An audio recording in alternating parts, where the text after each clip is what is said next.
Hi, welcome back guys. This is your friend, the Iron Fanfics, back with amazing fanfiction. This is the series of What If Deku Trained by Mom Midnight.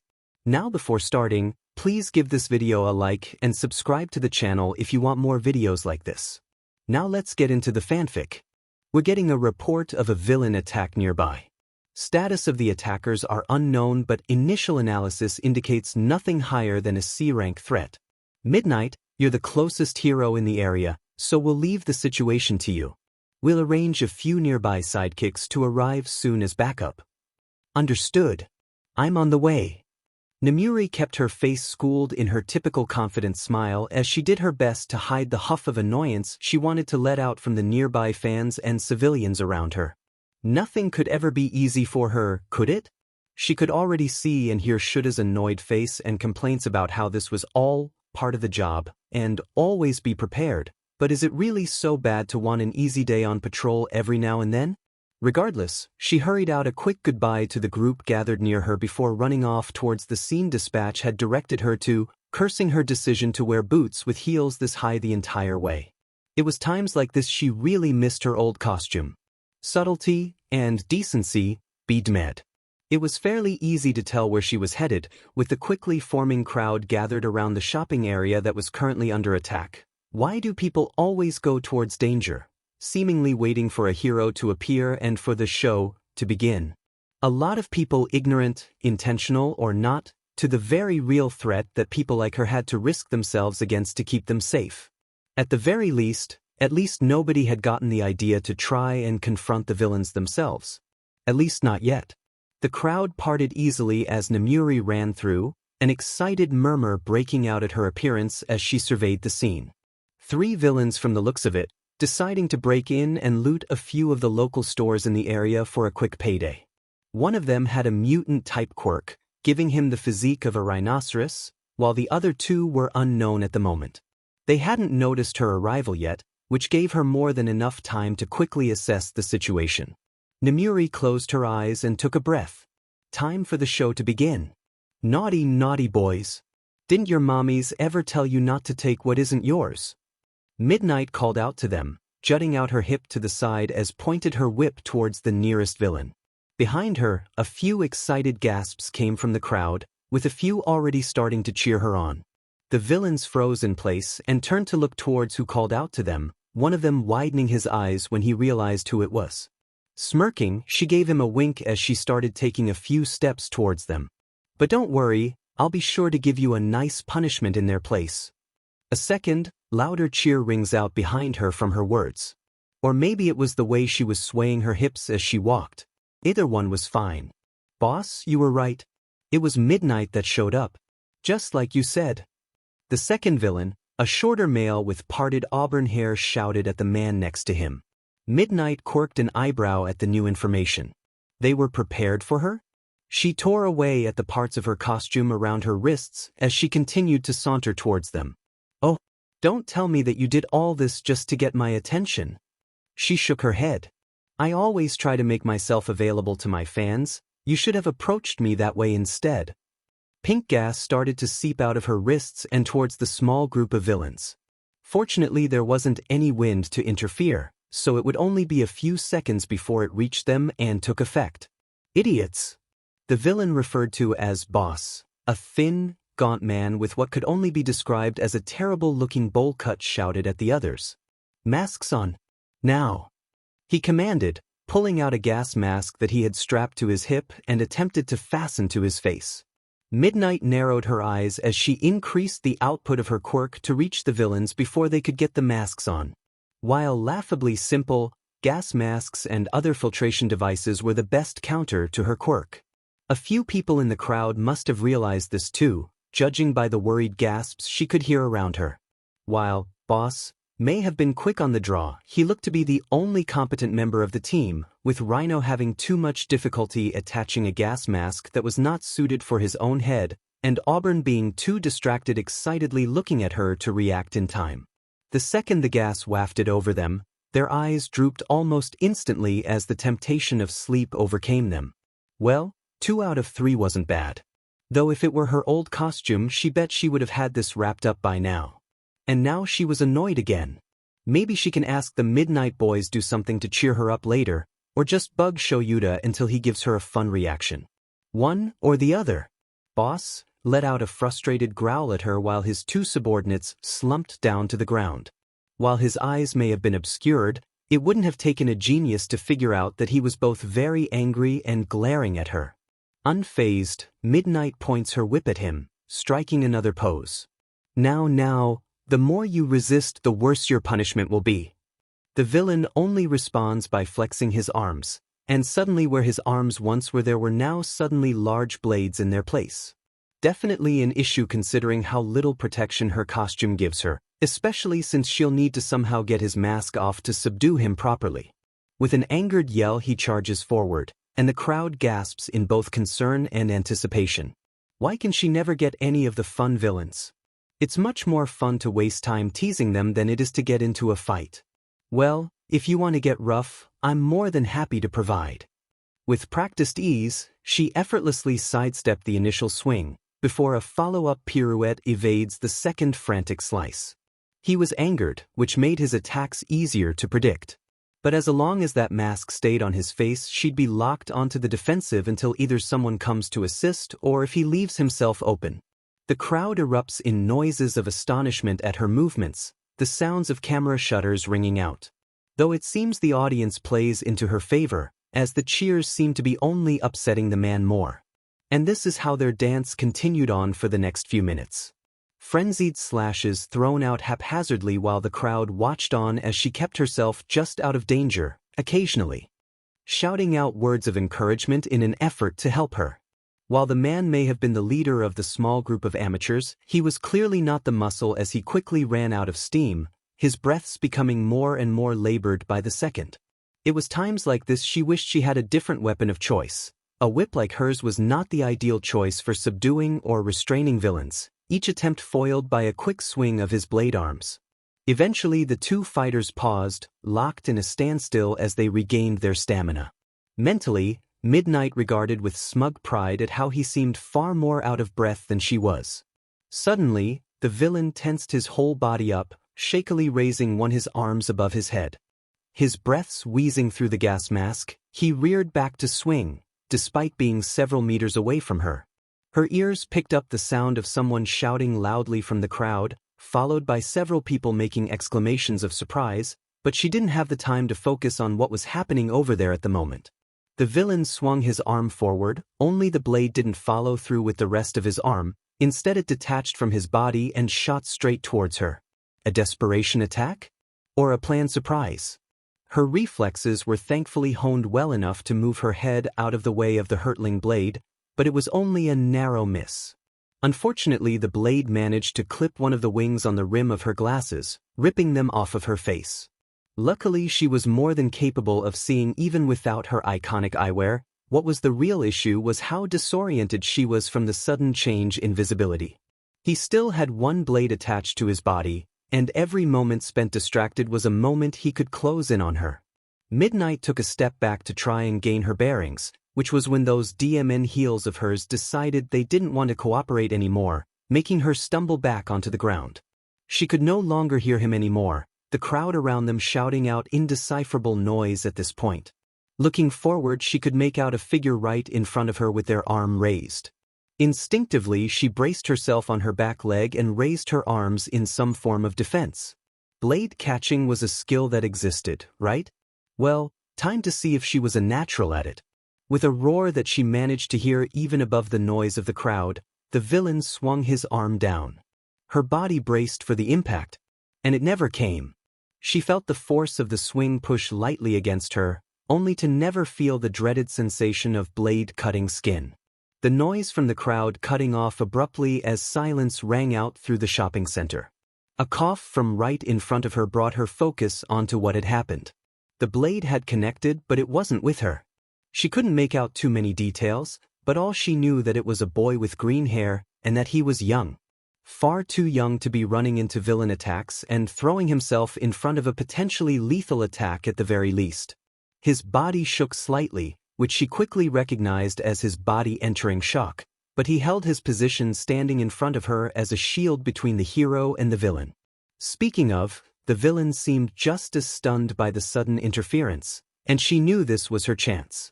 As terrible as it might sound for her to think, helping the boy was the second priority behind stopping the villain attack. Quickly, she reached forward and pulled the mask forward off of his face. She then shoved her other hand through the gap in between and let loose with her quirk. The villain was knocked out almost instantly from the sheer volume of gas he was exposed to. Letting go of the mask, the elastic around his head slapped it back onto his face and knocked him down to the ground. Midnight immediately turned her head towards the crowd. "Call an ambulance." Immediately several people started following her orders, and while a few others yelled back that they had already done so, she ignored those as she focused on the boy. "Kid, are you all right?" she asked as she grabbed onto him to support his body while she assisted him in laying down on his back. The cut seemed to be only on his front, which would help to reduce blood loss a little bit. And there was a lot of blood loss. She swore to herself at the size of the gash along his body. The cut was clean, slicing diagonally from his shoulder down to his waist, and had gone straight through his thin uniform and a considerable distance through his torso as well.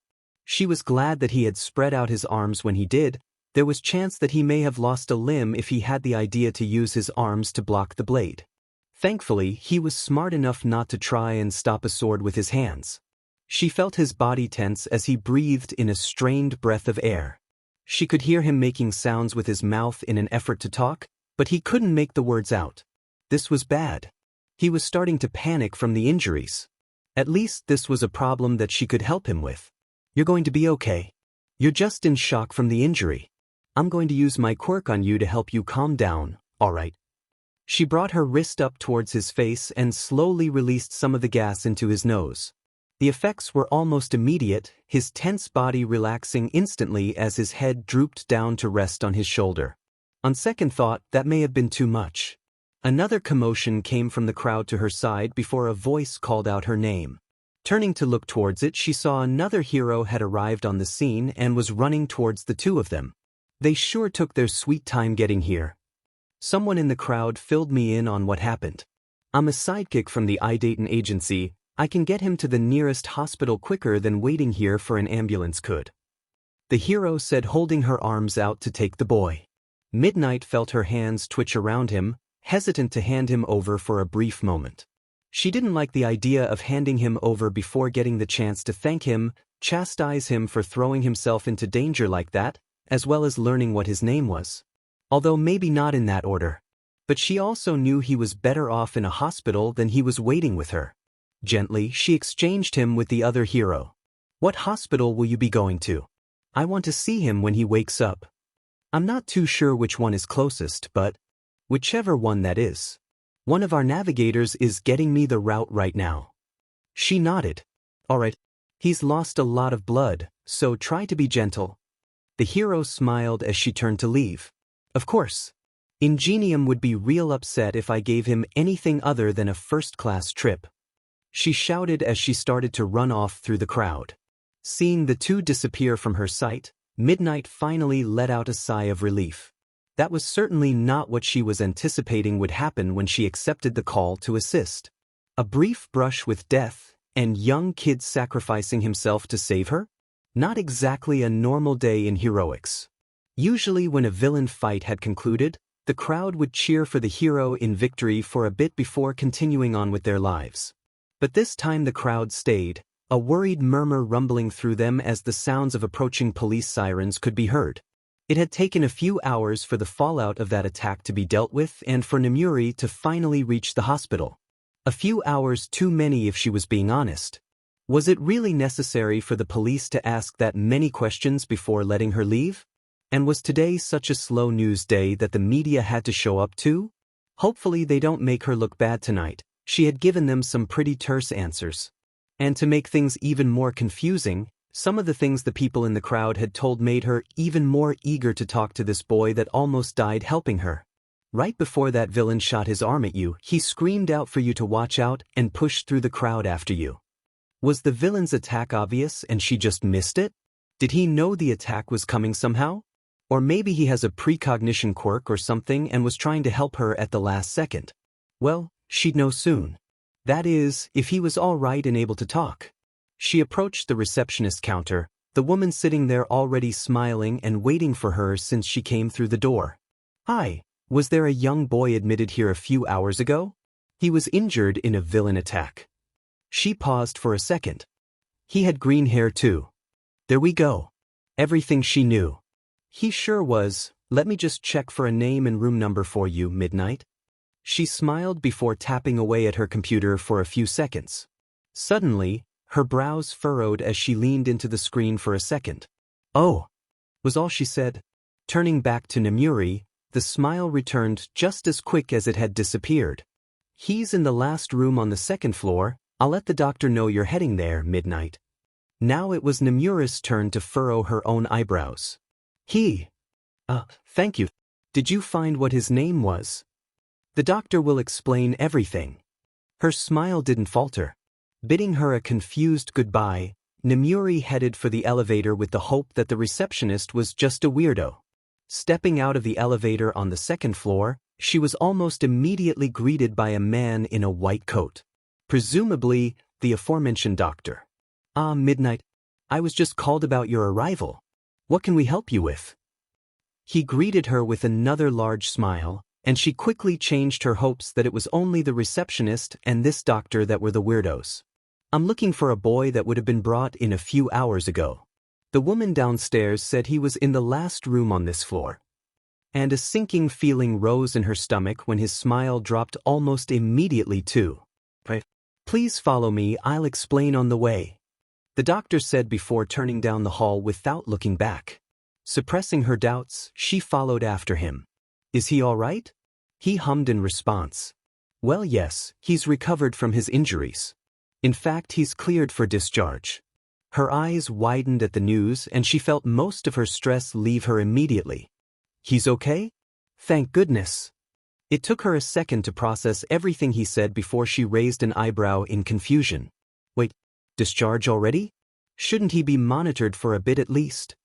"Normally, yes," he answered, tilting his head. "But there are special circumstances involving him. We're mainly just waiting for his caretaker to arrive to collect him." He finished, stopping and turning to face her as they reached a door. What kind of circumstances? Was the obvious question to ask. What possible reason would there be to not follow procedure on this child? "See for yourself," was all he said, before grabbing a clipboard attached to the door and handing it to her, something she was pretty sure he wasn't allowed to do, before standing there and waiting. Taking the clipboard, she quickly scanned it for any relevant information she could find. The first thing she looked for was the name, finally a name, and saw that his name was Izuku. "No last name?" she asked, seeing the section left blank. "An orphan, I believe. Hence the caretaker mentioned previously," was the answer she was given. Understandable, considering. Nemuri looked back up at the doctor, whose attitude she was getting real sick of, with a look that asked him to explain. "Please keep reading." Returning to the file, there didn't seem to be anything else out of the ordinary. Age 12, definitely too young to run into a villain fight. Address was listed as an orphanage/foster home located in Mizudafu. Quirkless. Blood type O. She did a double take. "He's quirkless?" "That's right." The doctor confirmed with a nod. The hero that brought him in was surprised to learn this too. She wouldn't lie and say she wasn't surprised. Quirkless people are fairly rare nowadays, and quirkless kids are even rarer. Granted, it wasn't like quirkless people would go around parading themselves for everyone to see, they tended to keep to themselves for good reason. Guess she'd have to throw out that precognition quirk theory of hers. Though that answer brought up a new question. Why does him being quirkless mean that he has to discharge early? She glared at him. She already knew she wasn't going to like whatever his answer was going to be. "As you can see, we're a very busy hospital. I'm afraid to say we need to prioritize other patients first over this one. Though I can assure you, I wouldn't have cleared him to leave without being sure he was okay to go." He smiled at her. "I'm sure you understand. You heroes have to make similar decisions out there too, right? That would be how he was injured in the first place." It was times like this Nemuri wished she could glare as well as show Yuta, or at the very least yell at someone like Hisashi could. Not only could she tell the hospital was nowhere near busy today, but the very idea of him being justified in treating a patient worse because of their quirk is deplorable. And let's not even get into the part where he said she'd let a child get mortally wounded because of basic discrimination. Did she say weirdo earlier? Upgrade that comment to a-hole. Yeah, she was done with this guy. Still, it's not like she can start a fight with a doctor right in the middle of a hospital. I understand your reasoning. That you're a terrible person. However, I'd still like to pay him a small visit first before his caretaker arrives. She gave him a smile in return, hoping that she's conveying the correct amount of rage with her eyes. The doctor reaches forward to take the clipboard back from her, so it seems like she wasn't angry enough yet. If you'd still like to see him, then I suppose so. He gestures towards the door, a look of surprise breaking out as the hero pushes past him towards the door. Just remember that we will have to move him on once they get here. Right. Was all Namuri said before she slid the door open and walked in. She wasn't sure what she was expecting to see when she entered the room given the way that the doctor had been speaking about him. She was almost expecting to see him still half dead on the floor, with maybe something stupid like a band-aid tacked onto his shoulder. Thankfully, he was in the bed, perfectly healthy by all appearances and with his head buried in a notebook. Now that she was actually wearing her glasses and that the situation was less frantic with a life in the balance, Namuri was able to take in what exactly Izuku looked like properly this time. 3 words came to mind from an initial glance at him: small, cute, and green. In addition to his hair, he had piercing bright green eyes that were currently narrowed as they rapidly scanned whatever he was reading. The only other distinguishing feature on his face were the freckles on his face, which had aligned into small diamond shapes on his cheeks, which definitely made him look cute. And he certainly looked like a 12-year-old, since he was so small and skinny. She stood on the other side of the room, observing him while he continued to work away in his own little world. She must have waited there for a few minutes before finally he looked away from the book, seemingly satisfied with whatever it was he had done in there.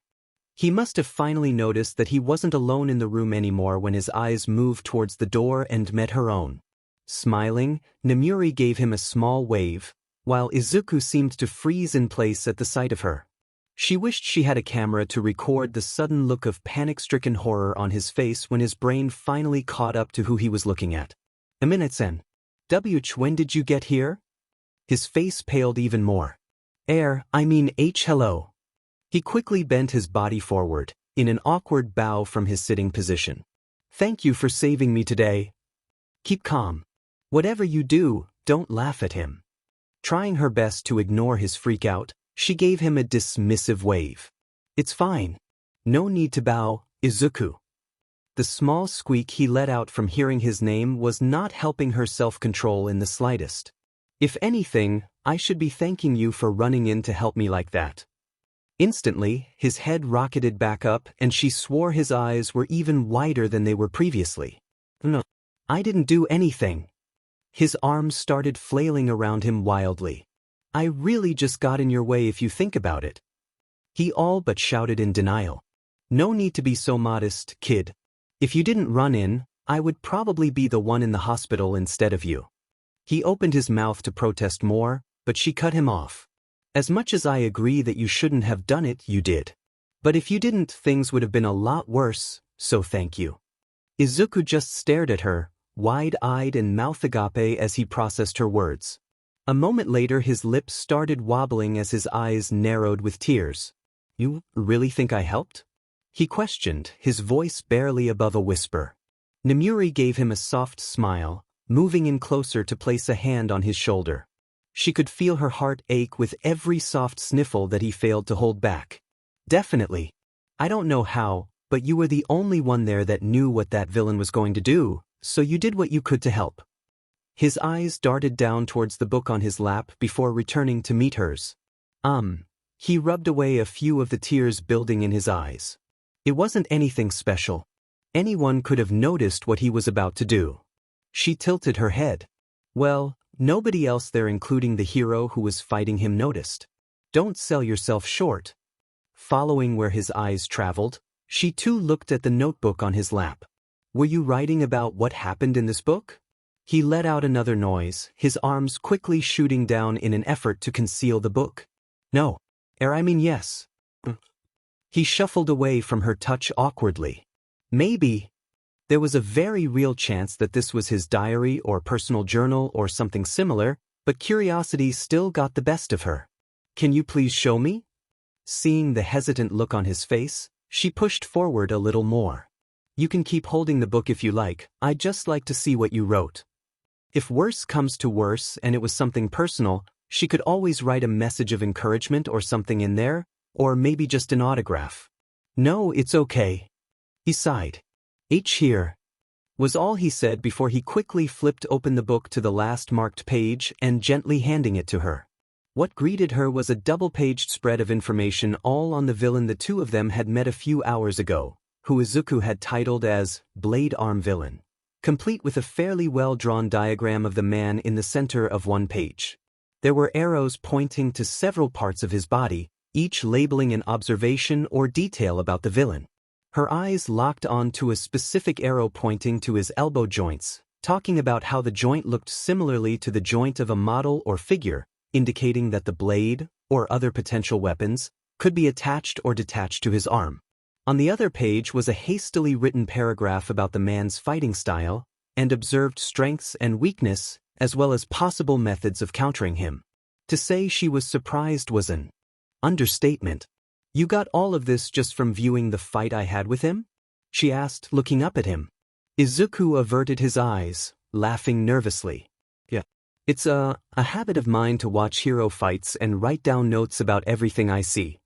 He paused for a second, thinking about something. There's, a page on you too, earlier in the book. If you'd like to see it. Now that got her attention. Returning back to the book, she flicked through the pages, seeing countless other observations he'd made, most of which were on heroes and sidekicks she knew that operated in the local area. It was about a third of the way into the book where she found the page on herself. The first thing she was glad for was that the image of her drawn was much more flattering than some of the others she had passed by. She could thank her high number of reference material for that, with the picture showcasing an action pose of her swinging her whip around. There were fewer arrows pointing to her, although she was proud of the one pointing to her waist that said she had high SEC appeal, and the words written were much neater too. Reading over the information, she noted that almost all of it was accurate, with only a few questions or what-if sections near the bottom of the pages. So either he's pieced together all the information I've given out in interviews over the years, or he figured this all out himself just from watching me. Probably a bit of both. This is really good, Izuku. She commented while going over the weaknesses section. Almost everything you've written here is accurate. She looked up and smirked at him. And the picture is well done too. Izuku's face quickly flushed pink as he suddenly found the view outside the window very interesting.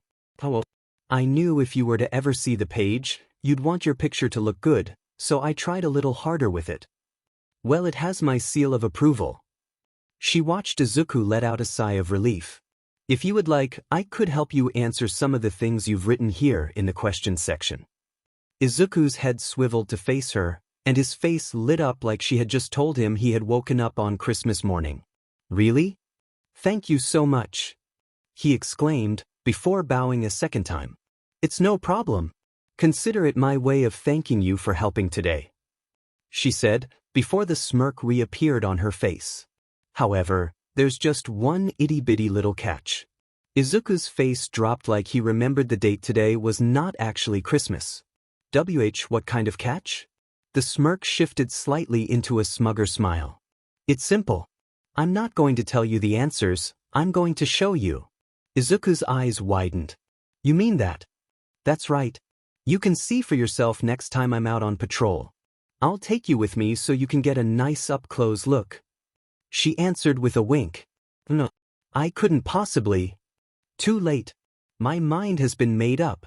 If you're that worried about it, just pretend that you're my personal sidekick for the day. Izuku looked like he wanted to protest more but seemed to either give up or realize that he wasn't going to change her mind. Taking this as an admission of defeat, she continued. Great. With that settled, I can give you this back. Closing the notebook, she moved to hand it back over to him, when her eyes caught on to words written on the cover. Moving her hand out of the way, she saw what he had titled the notebook. Hero Analysis for the Future, 11? She questioned. She looked back up at the boy, who looked stuck at a stage between embarrassed and mortified. Do you want to become a hero, Izuku? Izuku's fists clenched on his lap, his knuckles turning white. His face showcased a series of emotions as he attempted to come up with an answer. Eventually, the look his face decided on was shame. He turned away back to the window and breathed out a small yes. Namuri looked back down at the notebook in her fingers. So this is more than just a hobby for him. She was sure this wasn't the right time to ask, but she had her own question for him now. The doctor told me earlier that you're quirkless, Izuku. A frown grew on her face from observing him. As soon as she said the word, quirkless, his entire body tensed. But it was his face that gave it away, shifting into a look of fear, before a just as fast change to resignation. Can you tell me why you want to become a hero, Izuku? Izuku kept looking out the window as he answered, his voice far lower than his normal speaking volume. It's just what I've always wanted to do since I was little. I want to help people, to make them feel safe and to reassure them with a smile. I want someone to see me and to know that they'll be all right because I'm there. Namuri gave a soft smile, raising her hand to his back. That's a wonderful answer, Izuku. Izuku turned back to look at her, his eyes locked onto hers. Do you think that I can become a hero, Midnight? Despite what some might think, Namuri was not an idiot. There were thousands of people every year with good quirks that failed to become a hero, and just as many that did become heroes that either retired early due to injury or stress or were unfortunately killed in action. And that was the people with good quirks. Being a hero wasn't easy, it involved near constant high levels of work and effort, and the failure to meet any standards would result in either the death of civilians or of the hero themselves. It was for that reason that the profession had such an emphasis on quirks. They were borderline essential for easing the stress on the workload by at least a little bit. Having a quirk that could help in a fight, in investigating villains or clearing a disaster zone was vitally important in a career that required speed and efficiency. Having no quirk to assist at all would require the individual to work astronomically hard to keep up with the workload, and even then, they might still be more inefficient than everyone around them. But she knew from looking at Izuku's face that this wasn't the first time he had asked someone this question, and though they might have been less in-depth than her, they likely also thought that it was borderline impossible. Saying no to him would likely be completely destroying this kid's dreams, if they weren't destroyed already.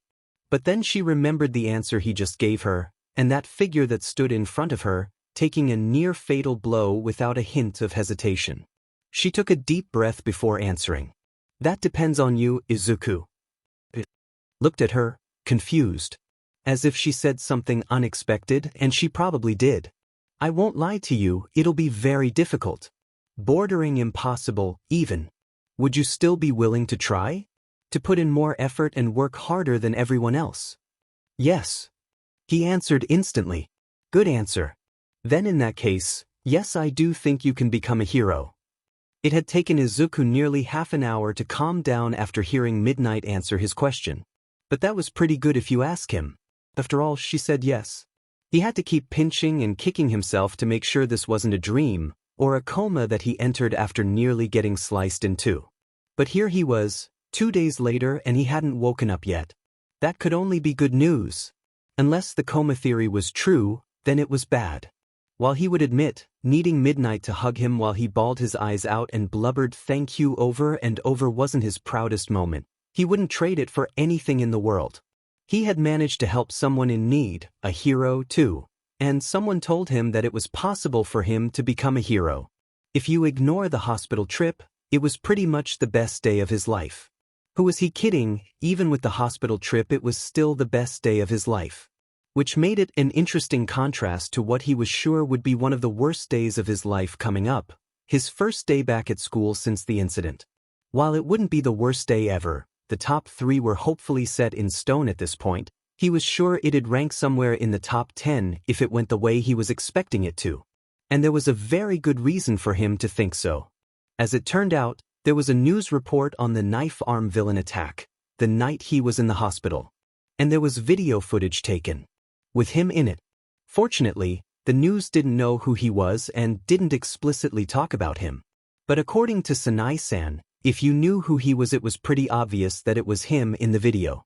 Which was a problem considering he was about to enter a building full of people that knew who he was, and he doubted that nobody watched the news that night.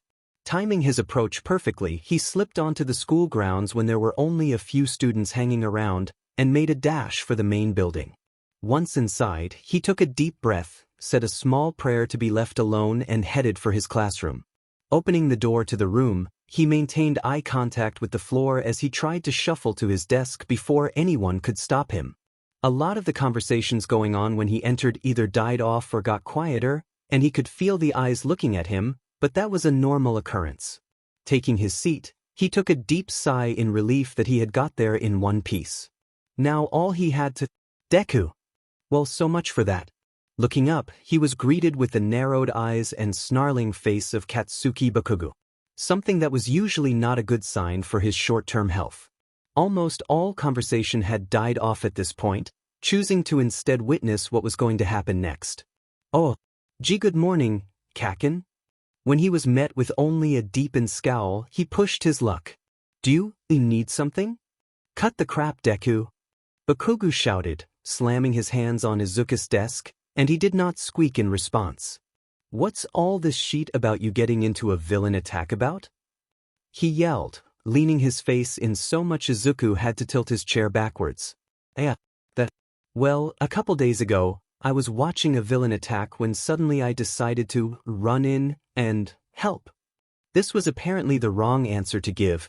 Bakugo only seemed to get even angrier at the story, his hands beginning to shoot off small sparks into Izuku's desk. Good thing he hadn't placed his books down yet. Give me a break. You? Help? What would you even do? You just get in the way and get yourself killed. Both the news report and the hero said that I helped out. Any hero that would need your help is probably so much of a busted D-lister that they'd be better off retiring and hiding in a ditch somewhere. Maybe it was because she had been the one to finally support him, but Izuku felt the need to speak up in this case.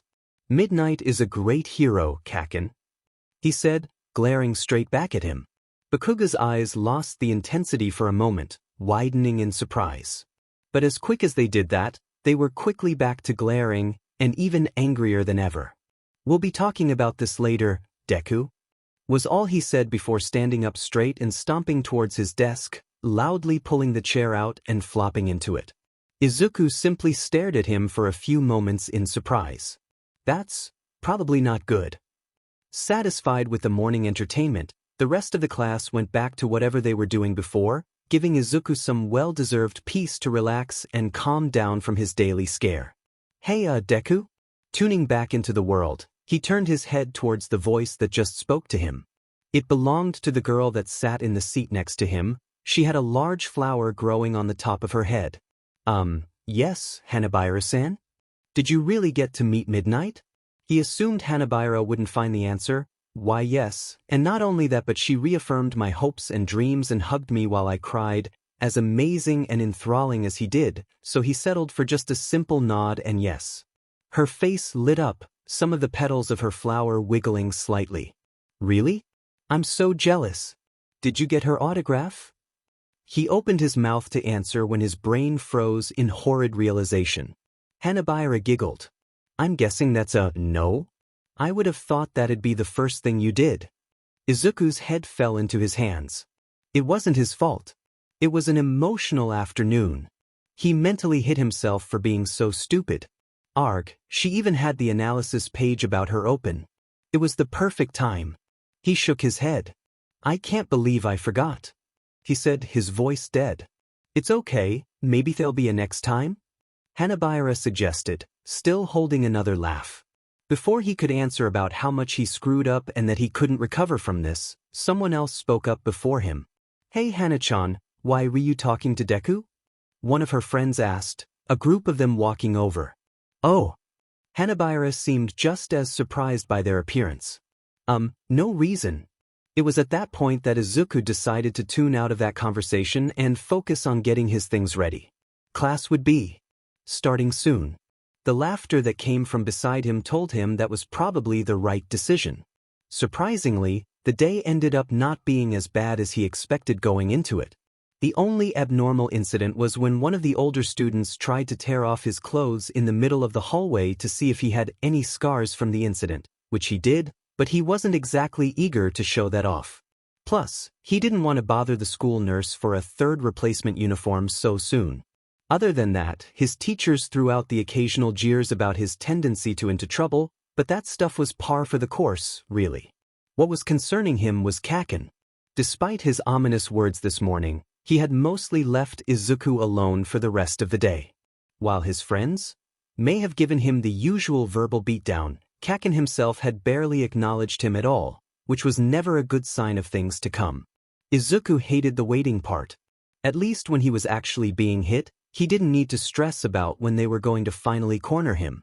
Walking out of the main building, the first thing he noticed was a small crowd of students gathered around the main gates. Was something going on? A villain attack? Probably not. There'd likely be a bigger commotion if that was the case.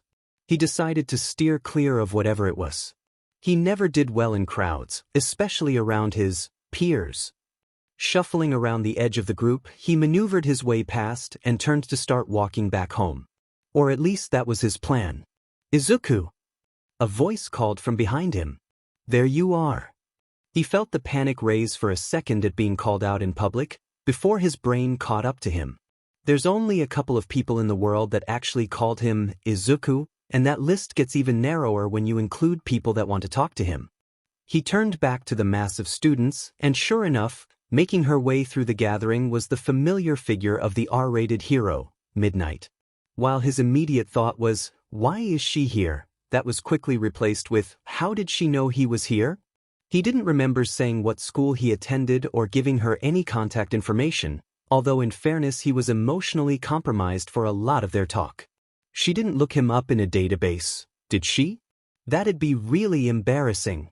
Midnight sauntered over to him, the congregation of students following her and slowly encircling him as well. While this was quickly turning into the opposite of what he wanted, Midnight seemed unfazed. Don't you know it's rude to keep a girl waiting, Izuku?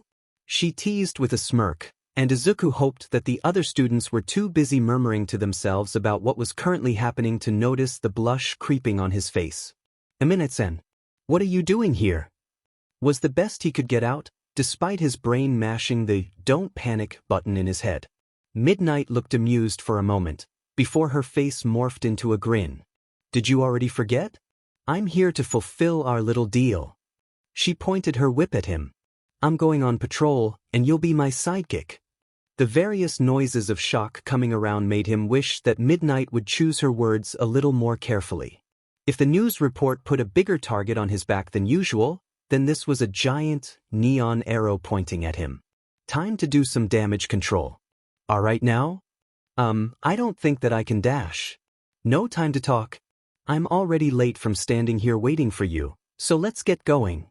She started to stride past him, giving him a light tap on the shoulder with her whip as she passed by.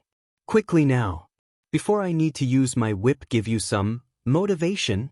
His eyes widened. He's seen what that whip can do, and he does not want to be on the receiving end of it. Even he has pain tolerance limits. He jogged after her to cover the distance, ignoring the countless sets of eyes watching him. Coming! From back at the gates, a set of red eyes narrowed at the retreating figures. Izuku stood off to the side, watching as Midnight waved off a small family that had gathered around them while they were walking down the street.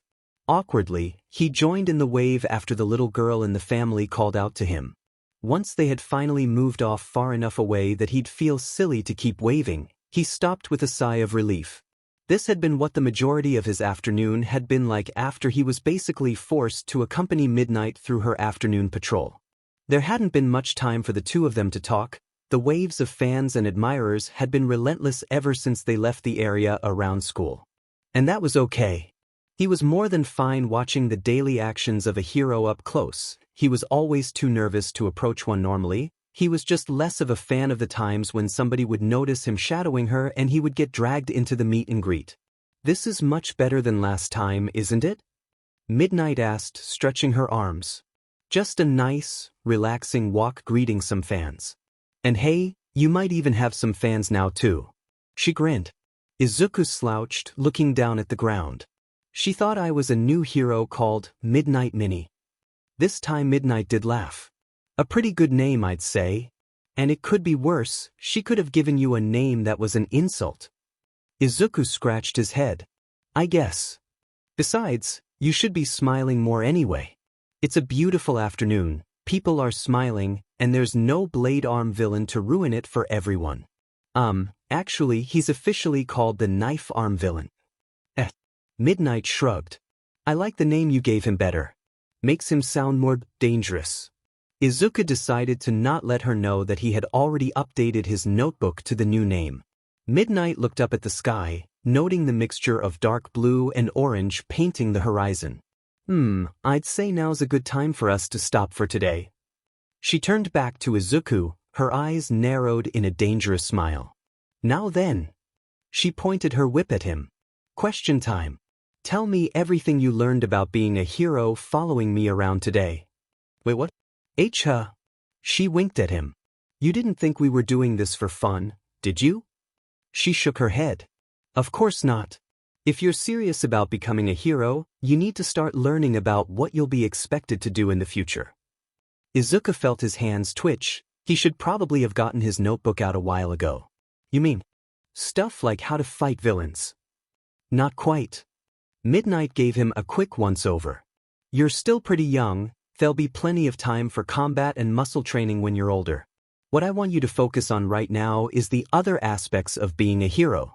Fighting villains might put you on headlines, but there are plenty of extra responsibilities that come with the job. He slipped his hand into his bag and pulled out his notebook, already scrambling to record every word of wisdom she had just given him. I actually turned 13 pretty soon, if that helps. Oh. Midnight tilted her head. Are you that eager to learn how to fight? Izuku glanced up and froze at the look she was giving him. I'll warn you, I don't hold back on my sparring partners. She punctuated the statement with a quick lick of her lips. Izuku ducked his head back into his book. So, what kind of other responsibilities are there? He squeaked out. He heard Midnight chuckle at him before she answered. You tell me, Izuku. What did you see me do today? He mentally ran through everything that they had done this afternoon. You spent time interacting with fans? Correct. Can you tell me why I did that? He remembered an answer that All Might once gave on this subject in an interview a few years ago. It's to help them feel safe, right? To let them know that you're there? She smiled. That sounds like an answer All Might would give, but you're right. The main reasons that we're meant to be approachable to citizens on the street is that it reassures them. If a hero is there and appears relaxed enough to talk to them, then the area must be safe, right? He nodded, and she continued. It also means that a person is more likely to seek you out for help. They feel better approaching a person that they know will listen to them, you know?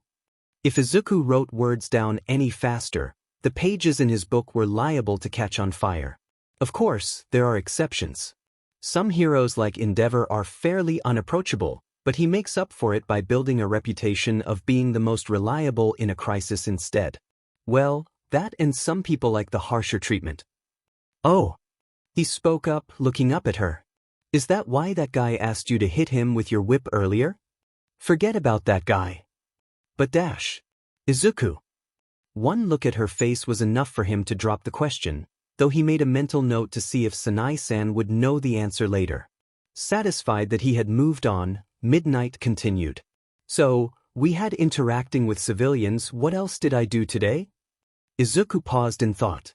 To tell the truth, he hadn't really noticed her do anything else other than interact with fans. Did he miss something obvious, or was she doing something in secret the whole time? Midnight laughed, bringing him out of his thoughts. You look like you might need a hint. It's not easy to notice unless you look for it. And don't worry, she winked again. I wasn't hiding it or keeping a secret from you. He clenched his jaw shut.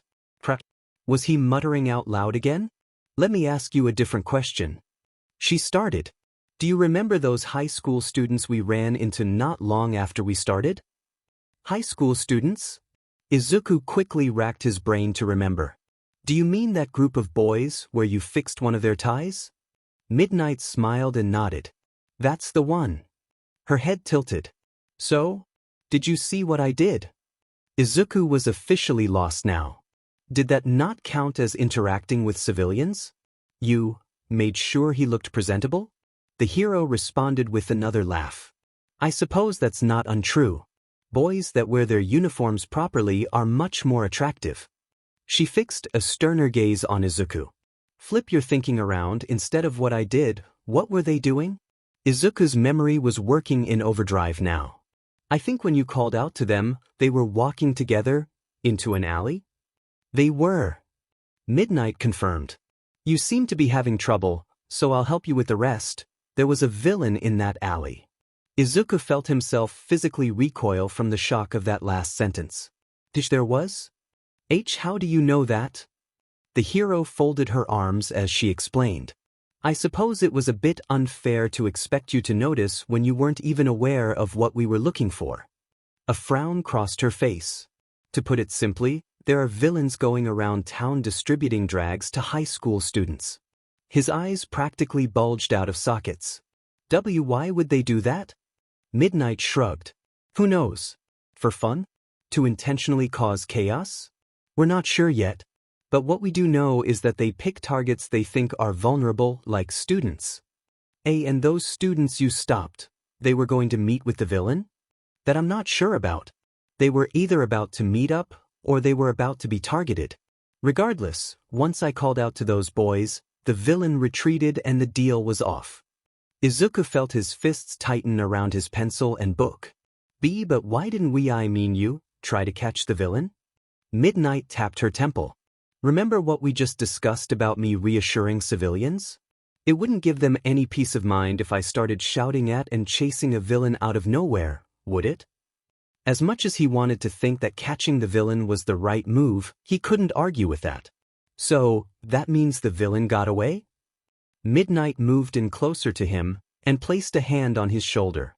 Not quite. She fixed him a smirk. Because now we know that they operate in this area. A friend of mine is investigating this case, and knowing that they appeared here will help him track them down. She smiled. And that's reason 2 for going on patrol, gathering intel. Sensing that he should get back to recording notes, Izuku flipped his notebook back open and began scribbling furiously to catch up to what she was currently saying. Very nicely, Midnight waited for him to finish writing before she continued. Plus, you can be sure that the villain won't be keen on showing up in this area again anytime soon, now that they know a hero is monitoring it. And with that we have reason 3, deterrence. She took a deep breath and stretched.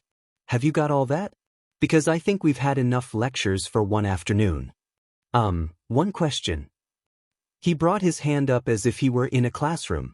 Is it really all right to tell me the details of a villain investigation? I don't see why not. She answered flippantly. If you're planning to be a hero, should be aware of the kinds of cases they deal with. Oh, I see. He mused, absorbing everything he had been told in the last few minutes, before finishing up and placing his book back in his bag. Thank you so much for teaching me all this, Midnight-san. She waved her hand dismissively. It's no trouble, Izuku. She beamed back at him. Besides, now you know what to look out for next time, right? Yeah, definite. Wait. Next time? Of course. He couldn't tell if the grin on her face was more smug or more mischievous. I believe I promised to help you answer those questions about me in that book of yours. But silly me, I forgot to do that today. Her tone of voice told him this was a very intentional error. It's fine. You already gave me so much today that I dash. Nope. A deal is a deal, Izuku.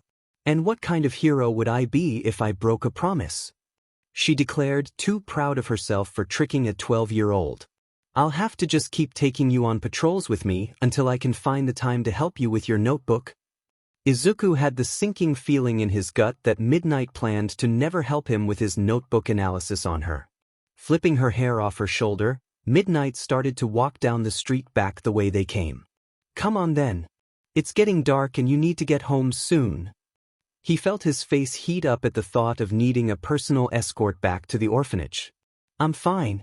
I know the way from here, so there's no need to worry. Izuku. The hero turned to him with an unimpressed glare. I just told you that there was a villain in the area, and you think I'll let you walk home alone in the dark? Well, he couldn't really argue with that, could he? Rubbing his neck in embarrassment, he moved up beside her as they walked down the street.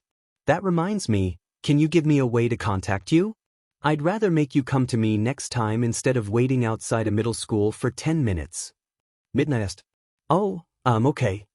Taking his phone out, he handed it to her so she could enter the right information. He also ignored the snicker she made at seeing his limited edition All Might phone case. After a few moments, she handed it back and Izuku tried his best to not freak out that he finally had someone to message with the device. And it was a hero too.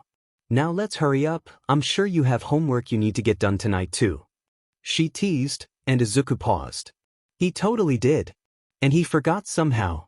He was gonna have to pull an all-nighter with all the work he had to do tonight. He usually had a pretty good memory, but this was the second time today. Wait a second, that's right. He spoke up, Midnight turning to look at him with interest. Before we go, can I have your autograph, Midnight-san? Izuku yawned as he walked down the path towards school. He definitely didn't get enough sleep last night, but could you blame him? He had so much new material on being a hero that he had to compile and organize. Finding multiple references and examples to back up everything Midnight had said wasn't easy, after all. Not only that, but he had to so much research on that villain she was talking about too. What if he missed a sign that they were around, and someone got hurt because he didn't do enough research? He couldn't live with himself if that happened. But despite all those, very justified, reasons, he still wished he had gotten more sleep to prepare for today. Remember what he said yesterday about it, how it was going to be one of the worst days of his life? Well, as it turned out, it was a pretty good day. One of the best ones, even. But today? Make no mistake, today was going to SEK. Thankfully, he had convinced Midnight to settle for dropping him off just outside home, where nobody else would have seen them together, but at school? Everyone had seen them together. And it's not like he could pass it off as an accident either, considering Midnight had called him her sidekick out loud in front of everyone. There was only one conclusion that can be drawn from that. But despite the fact that his non-existent social life had, somehow, taken even further damage than before, he couldn't find it in himself to regret it. He had gotten to accompany a hero during their patrol, and she taught him so much about being a hero too. He had to make an entirely separate notebook when he got back specially made to compile all the things Midnight was going to teach him. Emphasis on future tense because she wanted to do it again.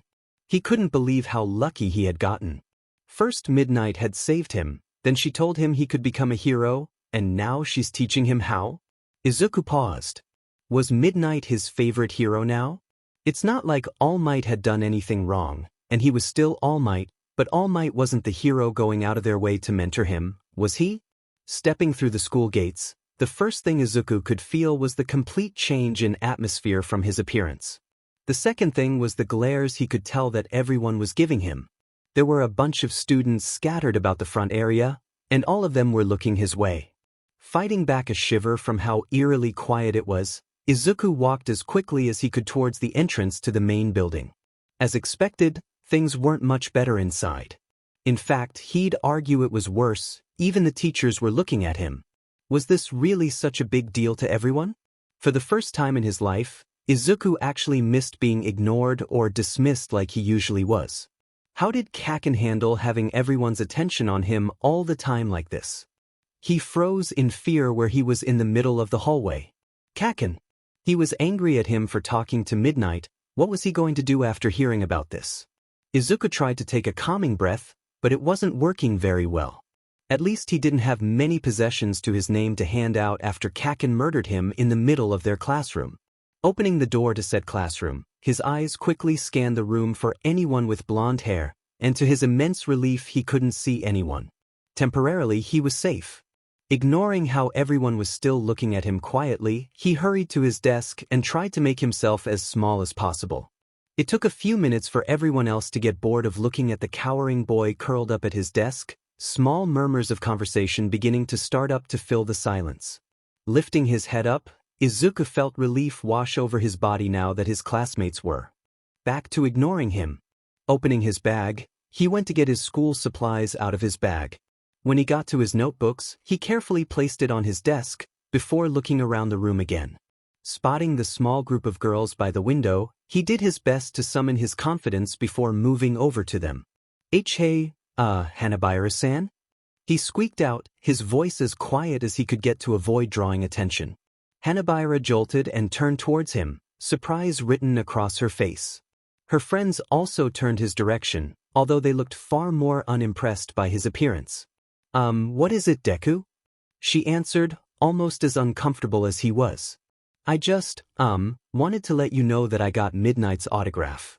He muttered out, and oh boy did the ground seem really interesting right about now. One of her friends scoffed, and all Hanabira uttered was a soft, oh. Why yeah. Despite how uncomfortable this conversation had become, he'd feel more awkward if he stopped now. And I remembered what you said about her yesterday, so I got a second for you too, if you want it. If he were looking up, he would have seen the look of shock on the girl's face. And maybe even a slight pink tinge on her cheeks if he looked closer. One of her friends made a gagging noise. Why would Hana-chan want anything from you? Yeah, she might end up catching something if you were touching it long enough. A different one added with a snort. W-I-dash. Do you even want it, Hana-chan? A third friend cut him off, directing everyone towards the flower girl. Hanabira seemed flustered at all the focus suddenly shifting to her. Rapidly, she looked between her friends and Izuku. Eventually, she turned her body a little bit, turning her back to Izuku. Thanks for offering Deku, but I don't want it. Was the best he could get out, scratching the back of his head. Sorry to bother you, Hanabira-san. Quickly, he turned and retreated back to his seat before he could make a bigger fool of himself than he already did. Doing his best to ignore the snickers and giggles coming from the rest of the classroom, he sat there wishing desperately for a hole to open up in the ground and swallow him. Opening his special notebook, he flipped to one of the later pages. Looking at the large, sprawling autograph written across it, he very slowly and carefully tore the page out. Gently, he folded the page so as not to crease over the writing, and when nobody was looking, he slipped the paper into Hanabira's bag on the desk next to him. Outside of the morning incidents, the day hadn't been as bad as he expected it to be. The teachers seemed more agitated than usual, often calling him out in the middle of class, but that could be for any reason really. It was probably a little too egotistical to think he was the cause of it. It was currently recess, and he was currently walking back to his class before the bell rung. Things never went well for him if he turned up even slightly late, so he always made sure to get there early, but not so early that he'd be there alone and get blamed for doing something else. Or at least, that was his plan until something caught onto his collar, yanking him backwards and into the bathroom he was walking past. Coughing from being suddenly strangled, he was unable to react when he was slammed into the wall, his head bouncing roughly off the hard tile. We need to talk, Deku. Dazed, his eyes attempted to focus on the narrowed and furious eyes of Bakugo. A part of his subconscious began to dissociate, already anticipating the beatdown he was about to receive. The hand around his collar jostled him a bit. Stop zoning out and listen to me, Deku. Shaking his head to regain his bearings, Izuku looked properly at Bakugo for the first time, and he instantly regretted it. While he had suspiciously kept his distance this morning, right now Bakugo looked positively feral with rage as he snarled at him, his left eye even twitching slightly. That's better. Bakugo growled out, leaning in closer. Do you know what the only good thing about this shitty school is, Deku? A fist slammed into the wall next to him. Izuku could hear the crackles of small explosions in his ear. I said listen, not talk. Clear. At Izuku's frantic nodding, Bakugo continued. The reason this worthless school is redeemable is because of how trash it is. When I start shooting up the hero rankings, people will see what lame school I went to and realize just how great I am rising above the usual trash that infects this place. Another growl tore through his throat.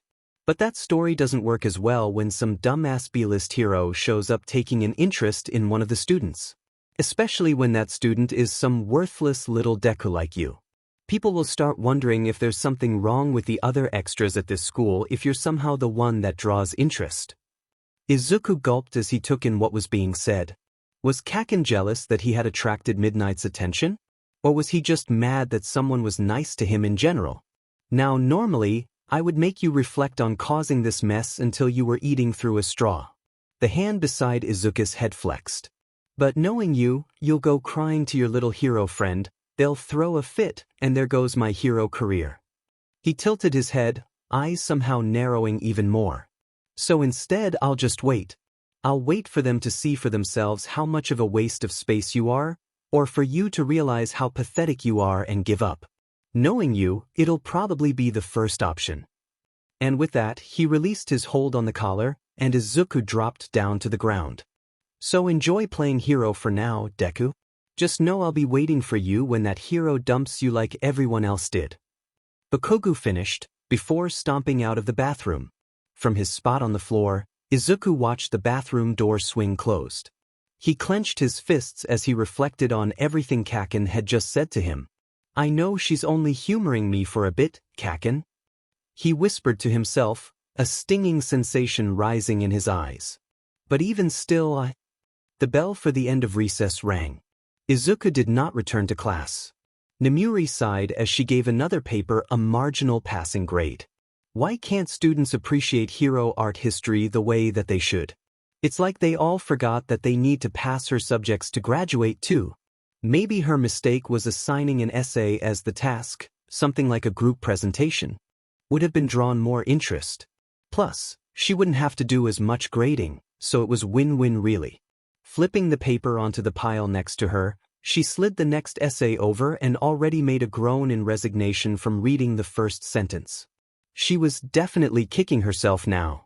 Sitting in this chair all day and marking these terribly done papers was going to be the death of her. She'd need to find some sort of stress release this afternoon to make up for it. Maybe she could try asking her students if they wanted extra training? It'd certainly work as a form of petty revenge. She shook her head. That's probably not the attitude a teacher should have. Maybe she could try and find a villain instead. Although if she were to do that, she'd have to check to see if Izuku was available this afternoon. Nemuri smiled as her thoughts drifted to her unexpected little protege. It had been a couple of weeks since she had started taking Izuku on patrols with her, and the two of them had gone out a handful of times since then. Thankfully, Izuku was a quick and more than eager to learn, unlike her students. And he was quickly picking up on the basic observation skills that she wanted him to learn prior to undergoing any serious training. Wistfully, she imagined what it would be like teaching Izuku over her current students. She's picked up by now that he was a bit of a hero nerd, so she hoped he'd share an appreciation for hero art history like her. Granted, knowing Izuku, he'd be too shy to actually speak up about it, but that was fine for now. He'd be swimming in confidence by the time she was through with him. What is it? An annoyed voice grunted out beside her, bringing her out of her mind. Turning towards the voice, she looked at a large yellow lump sprawled on the ground. What was that, Shoyuta? She responded, eager to distract herself with conversation instead of work. The lump suddenly came to life, wriggling and writhing about as it twisted around to face her. Eventually the familiar tired and annoyed face of Shoyuta Aizawa came into view, and Nemuri could already tell he was in one of those moods. Flopping around, he sat up and leaned his back against one of the nearby table legs. You've done nothing but sigh to yourself for the past 10 minutes. So I'm asking what you're sighing about. He let out a sigh of his own. I can't sleep with you making all this noise. Oh, are you interested in my life, Shoyuta? How sweet of you. She teased with a smirk. Shoyuta groaned in annoyance. Forget it. It's not worth it. She laughed. He was too easy. All right, calm down for a minute and I'll tell you. She turned her chair to face him, completely abandoning the paper grading. If you must know, I have an apprentice. She beamed. She'd been waiting for a chance to brag about Izuku to someone. He frowned in confusion. You? Have an apprentice? You? Yes. She laughed again. Surprised? Very. He deadpanned. So who is it? One of your second years? Nope. Actually, he's still only in middle school at the moment. You're mentoring a middle schooler? He let out another sigh. Do you even know how to teach a middle schooler? Hey, I teach here, don't I? She held back a snicker at the, oh God, Shoyuta muttered under his breath. But if you're that concerned, feel free to come see him for yourself. Pass. Shoyuta denied immediately. Ah, come on Shoyuta. I think you'll really like him. She pleaded. He's a thinker like you know. He does analyses of heroes and villains in his spare time. The frown on Shuta's face softened slightly into a more neutral, done with life face. What kind of analysis? Namuri couldn't hold back the victorious smirk. Got him. Reaching for her phone sitting on her desk, she quickly sent Izuku a message asking him to send a picture of his analysis on her. I'll have him send a picture of one really quick. And if you think he has potential, or whatever it is you always go on about after reading what he's done, you have to meet with him. No promises. He mumbled, closing his eyes. I'll have a nap while waiting. You get back to work. Namuri groaned. Fortunately, it only took about 10 minutes for Izuku to message her back, with a nice clear image of his notebook attached, as well as a request not to message him during class again. Sticking out her foot, she kicked Shoyuta awake, much to the man's annoyance. Here, take a look. She smiled, shoving her phone right in his face. Shoyuta made a few small hums as he read over what was written there. While she was waiting, Namuri hoped that the section written on her was one of the better ones. Maybe she should have asked Izuku to send his best one instead? Or maybe he might have had one on Eraserhead. She could imagine the look on his face reading a section about himself. It's all right, was all he said after minutes of waiting. All right good or all right bad? It's definitely written by a middle schooler. Shoyuta started, fidgeting around in the sleeping bag as he worked with the zipper. The actual content itself was fine, but the notes are mostly unorganized, as if he were just writing everything he could think of. Additionally, the presentation tries to make it appear unbiased, but he constantly inputs his own thoughts. She felt a frown of her own grace her face. So, you didn't like it? Shoyuta climbed out of the sleeping bag. Like I said, it's all right. Every flaw I just said is easily solved through a little coaching and experience. Once that happens, he'll likely be very good at it. He stretched out his shoulders and twisted his back. So yes, there's potential there. Yes. She cheered, fist pumping the air. A deal's a deal, Shoyuta. She pointed at him. Clear your schedule because I'm arranging a meeting. Shoyuta grimaced. I never actually agreed to that. I don't care. She fixed a knowing look at him. If you refuse, I'll tell Hisashi about all this, and you know he'll be more persistent about it than I am. Shoyuta shuddered for a second, probably thinking about the death of his peace and quiet for the foreseeable future. He quickly relented. Fine. But I pick the when and where. Deal. Namuri grinned. She couldn't wait to tell Izuku about this. When she originally agreed to let Shoyuta arrange the meeting with Izuku, she half expected him to pick some inconvenient time and place just to try and avoid having to do this at all. Or as some kind of cryptic test of Izuku's commitment that he likes to spring on his students so often. Fortunately, that wasn't. And that was why she was here now, in a small cafe on a Sunday afternoon, with a very happy tortoiseshell cat snuggled on her lap. He's late. Turning to her friend, who was also swarmed with an army of cats around him, Namuri internally remarked at how someone could somehow look both intensely annoyed and overwhelmingly happy at the same time. She rolled her eyes. I told him 3:30, Shoyuta. It's only 3:18. The gruff man gave her an unimpressed glare. If he was serious, he'd have shown up early. I only just got here myself. Why would you want him here before me? Oh. He hummed. So it's something he learned from you. She sighed. Stay strong, Namuri. Don't get in an argument now. Taking her silence as a sign of defeat, Shoyuta went to take a victory sip from his cup of coffee. Having his fill, he affixed his gaze back to her. You still haven't explained anything about this kid to me. Thankful for the topic change, she leaned forward on the table. Well, what would you like to know first? You can start by explaining why you're mentoring a middle schooler all of a sudden. Ah. She expected this question to come up, but she was dreading it because she wasn't certain of an answer. Izuku was sweet, kind-hearted, determined, and a hard worker, but those traits didn't do much to separate him from any other hero hopeful, did it? A more cynical thought was that he even lacked a few traits, such as confidence or charisma. Not to mention the very obvious other aspect he was lacking. But there was just something about him that drew her in. It wasn't anything that she could explain easily, especially when that person was a grouch like Shoyuta. She may have used his notebook to draw interest, but the only way to draw his attention was for Izuku to do it himself, rather than anything she could say. She gave her fellow hero a teasing smirk, resting her chin on one of her hands. "You'll know when you meet him, Shoyuta. So no reason then." Now it was his turn to roll his eyes.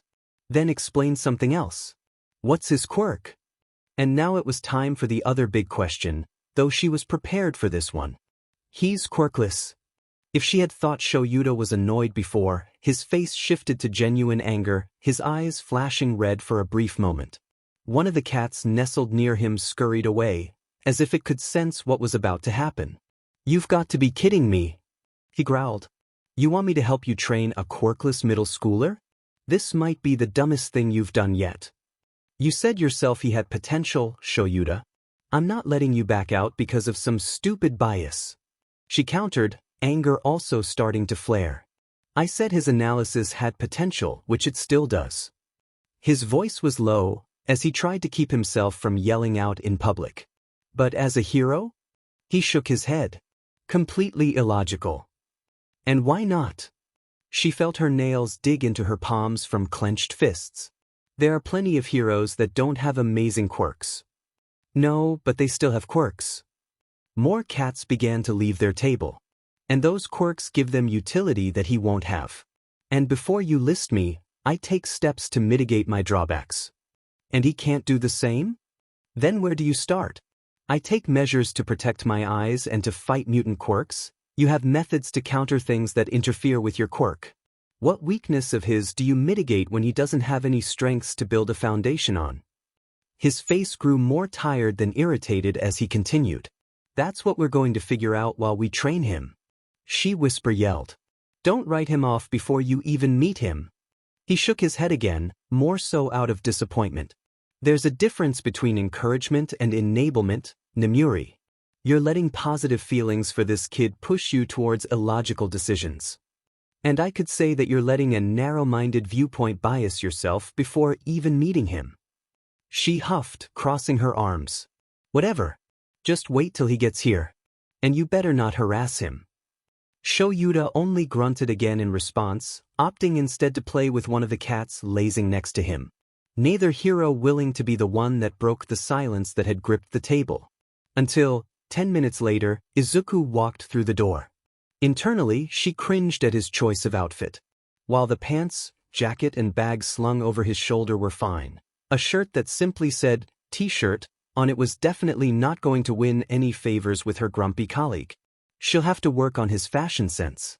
Izuku took a moment to look around, before finally making eye contact. Giving him a smile and wave, she beckoned him over to their table. Ducking his head, Izuku scurried over. Hello Midnight-san. I'm sorry I'm late, I had a bit of trouble getting here." He stuttered out, bowing. "It's no problem, Izuku. We only just got here too." She gave him a dismissive hand wave, pointedly ignoring the small coming from across the table. "And I suppose I should introduce you.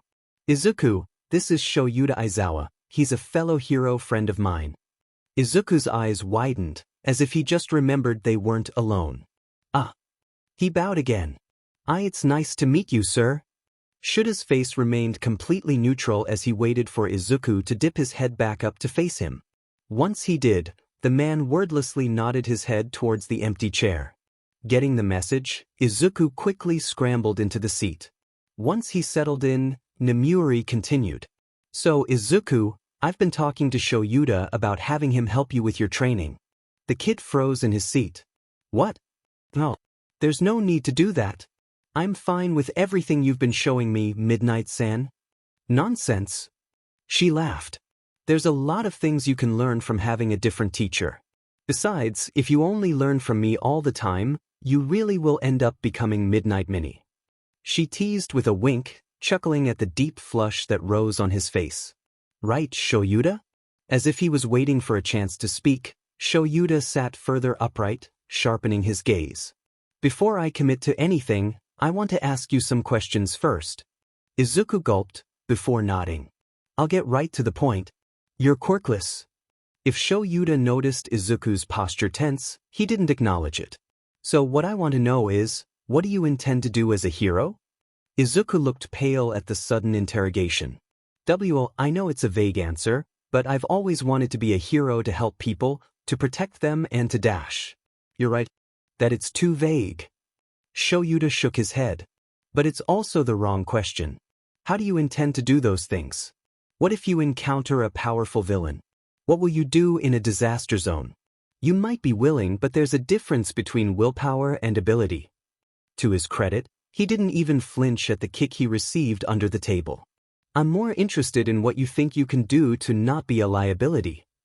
Izuku stuttered out aimlessly. The poor boy looked completely shell-shocked. Shoyuta! Nemuri chastised. What was the one thing I told you not to do? Shoyuta shrugged his shoulders. It's something that needed to be said. Better it be said now than later instead of coddling him. You dash. It's okay, Midnight-san. Izuku squeaked out. He ducked his head down to look at the table. He's not wrong. She felt her heart break slightly at how crestfallen he looked. All that work put into boosting his confidence over the weeks, seemingly crushed in an instant. Maybe she should have held off a bit before introducing him to Shoyuta. I am sorry, I don't really know how to answer the question. Shuta's impassive face morphed into another frown. Why not? It's just. Izuku rubbed the back of his neck. It's also kind of vague? The glare intensified. Explain. I mean, when you say disaster zone, the answer depends on what kind? Like, the actions you'd have to take in a flood would be different to what you'd have to do in an earthquake, you know? Same with the villain attack. What kind of villain is it? Are there any hostages or possible collateral damage? That kind of stuff. His face suddenly turned to alarm. Sorry. I'm rambling now. And I still haven't answered the question. The glare softened, replaced with a look of intrigue. He took a few moments to contemplate everything that was just said. Tell me everything you could do in response to a building collapse. Nemuri smiled and kept to herself as Izuku stuttered his way through an explanation. Almost immediately after, Shoyuta gave him a different scenario, then another and another. She petted the head of the cat snoozing on her head while she watched Izuku creep further and further out of his shell with each counter he gave to the interrogation. This conversation went on for over an hour. Which is why in that case, I would have rescue teams keep to the rear and prioritous areas where structural damage was most severe. He finished, pointing with his pen towards the diagram of downtown Tokyo he had scribbled into his notebook. Shoyuta made a grunt of acknowledgement. Now tell me what you would do if a villain appeared here. He asked, pointing to a street on the side of the map. In that case, splitting up between combat and rescue specialists would be too risky, so forming smaller teams with a mixture of both would be better. Combat heroes to distract and fight off the villains, and rescue to focus on civilians. This time he hummed, folding his arms. I agree. Although this plan also fails if the villains are more aggressive or destructive. Izuku scratched his head. In that case, the priority would have to be the villains over the civilians, as much as I don't want to say that. He bit his lip in thought for a second. There is another contingency, though. I'm listening. Well, it's this building here. He pointed to a circle drawn on the map. That's my tower. All Might. Izuku nodded. Exactly. I know relying on All Might may not be the answer you'd like, but a hypothetical villain attack in this area would most likely be handled by him. Probably. Coming up with a plan just in case the man is running off on a media tour or something is wise, though. Izuku didn't say anything, only averting his eyes in response. Leaning back in his seat, Shoyuta sighed. All right, I think I've heard enough. Izuku's eyes quickly darted back. The hero's jaw clenched, making it a point to not look at the smug grin across the table from him. You have some potential, I suppose. Really? The corners of his mouth twitched upwards slightly. Looks like you passed, kiddo. Nemuri finally spoke up, giving him a smile. For now, yes.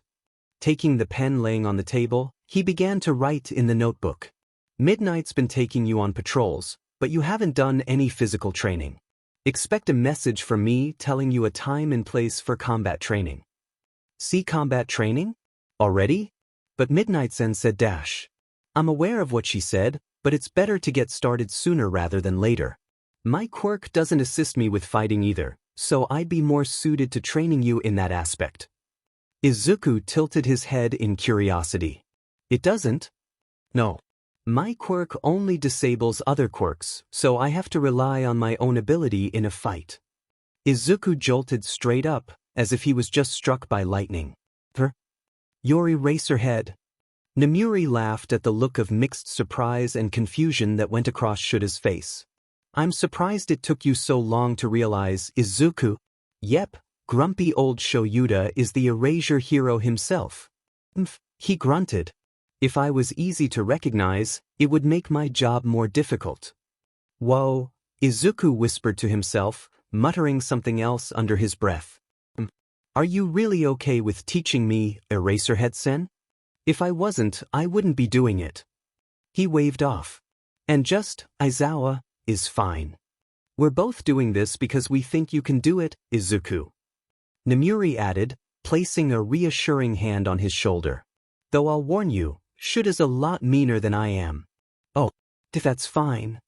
The boy waved his hands around. I'm really just grateful that you two are doing this for someone like me. Someone like him? Squeezing his shoulder, she brought his focus onto her. What do you mean by that, Izuku? He seemed to panic at that question, as his arms started waving even faster. I'm quirkless, so I'm not usually dash. Your lack of quirk gives you a disadvantage, but it's not impossible to overcome it. Show you to cut him off. Although if you keep thinking negatively of yourself like that, you never will. Izuku seemed to take some time to absorb that advice, almost shutting down completely from getting lost in his thoughts. Now then, it's getting late, kid. You should get home soon. Looking out the window, she could see the beginning of sunset stretching across the horizon. Had they really been here that long? Good point. I don't want you going home in the dark, Izuku. Don't worry, I'll be fine. Assured, standing up quickly, before bowing to the two of them again. Thank you so much for everything. She smiled. Again, you don't need to bow for everything, Izuku. I'm glad to help. She started waving him off. Now get going. I'll call you to join me again in a few days. Right, thank you, Midnight-san. Aizawa-san. He started to bow again, but caught himself. No problem, kid. Shoyuta added. Smiling, Izuku began to pack his things away, before pausing as he reached his notebook. Can I ask for one more thing? What is it, Izuku? Can you please sign my notebook, Eraserhead? Once Izuku had left, she turned to face Shoyuta again. What did I tell you? You'd know what I saw when you met him. She laughed to herself. Plus, it turns out you actually have a fan. Shoyuta hummed, ignoring that last jab. He's certainly better than I gave him credit for. He contemplated for a moment. You're planning on getting him into UA, right? She nodded. Yep, that's the plan at least. Her colleague let out another noise. Originally, I was going to ask why you weren't going to just recommend him, but his quirklessness makes that almost impossible. He'd do fine in the written test and interview, but unless the recommended students that year are terrible, his practical score will kill any chance of passing. She sighed. Yeah, I know that. It sounded wrong as a teacher to root for students to do badly, but that would be his only chance of getting in through that path. And there were plenty of mediocre recommendations every year. How amazing could the ones that year be? He should apply for the support course. Now that drew her out of her thoughts. What? Shoyuta crossed his arms again. You heard me. His skill set is much more suited for the support course. Everything he said and did today told me that he'd make an excellent navigator, analyst, and tactician. A spark of anger shot through her. Was he testing him for the support course this whole time? But that's not the course he's aiming for, Shoyuta. He shook his head. He's not getting into the hero course. The spark was now a steadily growing flame. Don't tell me that everything you just said to him was a lie, or I swear to God dash. He's in his first year of middle school, right? He waited for her to confirm before he continued. Then you should know what part of the rotation the entrance exam will be up to when he applies to UA. It took her a moment to realize what he was referring to. The robots. Exactly. He huffed. It doesn't matter how well we train him, he's not going to be able to punch through robots as well as others his age can going wild with their quirks. Therefore, his best options are support, management, and general studies. And of those options, he'd be best in support. I'm not going to tell him to give up and go to the support course, Shoyuta. I didn't say to give up. He countered. He doesn't need to become a hero immediately, he'll be able to get a license after he graduates. Why would he need to wait? He can transfer into the hero course. Because to transfer, he'll have to place highly in the sports festival. Against students that have undergone quirk training. He gave her a look. Your objective is to get him a hero license, not to get him in the hero course specifically, remember?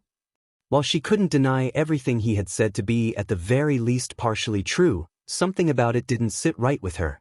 You said yourself that overcoming his disadvantage wasn't impossible. She rested her chin on her hand. Wouldn't telling him to aim for a different course entirely be telling him to admit defeat? Shoyuta held eye contact with her. Perhaps. Well, in that case, then I'll continue to push him towards the hero course. She stood up and made to leave. And besides, that entrance exam isn't impossible to pass with an ineffective quirk. Oh.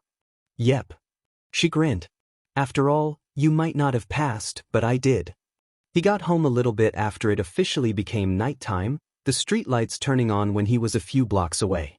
While he might not have specifically had a curfew, he never liked being out too long into the evening. Showing up late at night was definitely something that would draw too much attention to himself. He never liked having to answer questions. Opening the door, he quickly poked his head through the doorway, and seeing nobody in the common room, quickly scurried inside. He got about halfway through the room and towards the staircase when someone cleared their throat behind him, scaring the heck out of him. Turning around, he was suddenly face to face with his guardian and owner of the orphanage, Ryuji Sanai. Sanai-sen. I didn't see you when I came in. Izuku squeaked out in greeting. The man didn't return the greeting, instead opting to simply stare at Izuku. You're home late. He drawled. Again. Izuku laughed awkwardly. Sorry. I never planned to do it, it just kinda happens. Sanai mused. Just try not to make it a habit. I'd rather you didn't get attacked or something. Right, sir? The boy nodded in response. After which, he waited patiently for Sanai to dismiss him. And waited. And waited. If that's all, I'll be going now. I've heard from some people in the area that you've been hanging around a hero recently. Ah! He exclaimed. He should have seen something like this coming, really. He's gone on enough patrols with Midnight now that people were starting to recognize him even when he was on his own. Why yeah, she's been offering to show me what it's like being a hero. Sanai made another non-committal hum. Well, just be careful. Last time you were hanging around a hero, I got a call from the hospital. Izuku looked at the ground in embarrassment. Yes, sir. Okay, now get to bed, it's a school night. Sanai said, dismissing him. Taking the cue to leave, Izuku quickly dashed away for his room. Once in his room, he breathed a sigh of relief at finally being able to rest for the day. Today was exhausting. When Midnight messaged him about meeting up on the weekend, he wished she would have added in that he was also going to be interrogated by Eraserhead of all people too. Still, he had somehow managed to impress the hero at some point, considering that he agreed to help train him as well. A feat that he still couldn't quite believe. He thought it was crazy having one hero mentor him, but now he has two? Truly, it was a miracle. Dropping his bag on his desk next to his computer, he carelessly turned to and flopped onto his. Why was Midnight doing all of this for him? She didn't still feel like she owed him for the hospital trip at this point, right? He hoped not. He couldn't possibly have asked for anything more than what she's already given him. He looked to the side, his gaze fixing to his old All Might action figure he had sitting on his desk. Could he really become a hero? Sure, it was always his dream, but it always seemed so unattainable. But now, with people actually helping and supporting him, for the first time in his life, he felt that it might not actually that impossible of a dream. Exhaustion took over and he fell asleep a few minutes later, thinking about how lucky he was to be given this chance. It took a week for Eraserhead to finally message him back, with the response only giving him a time and address, which ended up being a park in a nearby district. "Thank you again for training me, Eraserhead-san," Izuku said, giving a minute bow out of instinct. "I already told you to just call me Aizawa." Eraser grumbled, stretching out his neck. "Then thank you, Aizawa-san." "Right." Aizawa took a few paces forward into a clearing. "Now, since you're still only 12, Midnight has instructed me not to get too intense with these exercises. In that case, for these first few sessions, we'll focus on basic fitness and things such as the correct way to fall and take hits. Don't worry, I won't actually hit you." Izuku breathed an internal sigh of relief. He's used to taking hits, but something told him taking a hit from a professional hero would be a little worse than most of the stuff he was used to. Though there was one thing he should probably mention. Is there a problem?" "No. It's just, I'm actually 13 now," he said sheepishly. Should he have said that? Was it even relevant? Aizawa raised an eyebrow. "You are? Is Midnight aware of this?" "No." "I'll let her know then. Next time, let one of us know about things like that." "You understood, sir." Aizawa mumbled something under his breath in response, before beckoning him over. "Well, despite that news, we'll stick to today's plan. I'll add on basic fighting techniques at the end of each session starting with the next one." After that, Izuku spent the next few hours running a gauntlet that Aizawa had set out for him. Running sprints, push-ups, sit-ups, jumps, stretches. Each time he was finished with whatever task given to him, Aizawa would record the results and keep them for reference. Once he was finally done with all of them, the hero instructed him the proper way to position his body when falling, as well as what to do to stay safe or keep momentum when falling from a high place. By the time he was done, he was completely wiped out. "That wasn't bad," Aizawa said, standing over his exhausted body. "Your results definitely have room for improvement, but I expected you to quit or ask for a break at some point, and you didn't. So well done." Thank you," he panted out between breaths. "Keep in mind that eventually something like this should be just a warm-up. It'll get easier with time," he said, looking at his phone. "It's getting late, you should get ready to go before your legs start to give out on you. Spend tomorrow recovering." "Alright," Izuku gasped, leaning on a nearby tree to stand up. "Unless I message you otherwise, meet up here again same time next week. Message me when you get home so I know you're safe." "Okay," he said, slinging his bag over his shoulder. He was definitely going to feel this tomorrow. "I know you said not to say it, but thank you for doing this, Aizawa-san." Aizawa seemed to just look at him for a few moments, before nodding. "No problem, kid. As long as you don't slack off, I'm happy to." He nudged his head sideways. "Now get going." "Yeah." Izuku nodded in return, before heading out of the park. He didn't see the look Aizawa gave him from his spot where he left him, before he pulled out his phone to send a message. Namuri had been anticipating the Monday morning following Izuku's first training session with Shoyuta ever since the little date they had at the cafe the other day. She had even arrived at work early for a change. She had been waiting at her desk in the teacher's office for nearly half an hour now, her eyes laser-focused on the door waiting for her colleague to arrive. Originally, she had planned for just a standard run-of-the-mill questioning session, but after the text he had sent her that afternoon it had been upgraded to a full-on interrogation. "We need to talk about this kid we're training." Now, a pessimist would think that a message like this would be a sign of something ominous, especially since Shoyuta declined to extrapolate when she asked for further details. But she was an expert in communicating with the man and knew that serious, short and direct sentences was the only way he knew how to interact with people. For all she knew, Izuku blew him away so much that he wanted to offer her a formal apology for ever doubting her talent evaluation skills. Well, she wasn't that optimistic. But still, if it were something bad, he would have said something. She sat there waiting for a full hour when the door finally moved and Shoyuta shuffled his way in, posture slouched and with a sleeping bag tucked under his arm. Finally! She shouted across the empty room, and judging by how he jumped, it seemed that he hadn't noticed her yet. I've been waiting for ages, Shoyuta. It's rude to keep a girl waiting. Shoyuta turned to face her, his eyes showing nothing but annoyance. You're here early. Of course I am. You think you can send a message like that and not explain it?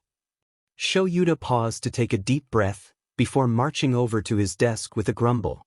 Throwing his sleeping bag on the table, he directed his gaze at Namuri and got straight to the point. How much do you know about that kid you're training? She paused. That wasn't what she expected him to say next. Is there something wrong with him? Humor me. Namuri thought about the question for a moment. Well, where do you want me to start? His name's Izuku, he's an orphan, quirkless, 12 years old. Wrong. Shoyuta cut her off. He's 13. The interruption brought a concerned frown. Had Izuku lied to her? Wait, that shouldn't even matter. She had read his file back at the hospital. Are you sure? Certain. He told me himself. Then why didn't he tell you? He settled into his chair. Apparently, he didn't think it was relevant. In fact, he was worried I'd get mad at him for correcting me. The concern had rapidly swelled into worry. But why wouldn't he dash? It'll make sense in a bit. Continue. Shoyuta pushed, leaning forwards. Talk about his personality. All right. His personality? He's shy and introverted. He lacks confidence, but makes up for it in determination and perseverance. Shoyuta nodded, an unspoken signal to continue. Then, his people skills need work. When he's on patrol with me, he tries to keep to the side, and when he has a concern, he uses me as an in-between instead of talking to someone directly. This seemed to satisfy her friend, as he raised his hand to stop her. I agree. He stated. Now, which of those traits seems like it doesn't belong? She was totally lost as to what kind of point Shoyuta was trying to make here. What doesn't belong? Pretty much everything she said makes sense for someone quiet that keeps to themselves. If she had to pick an outlier, she supposed it'd have to be the determination part? It'd make sense. Every now and then he'd almost turn into a different person whenever he became absorbed into his work or a task given to him.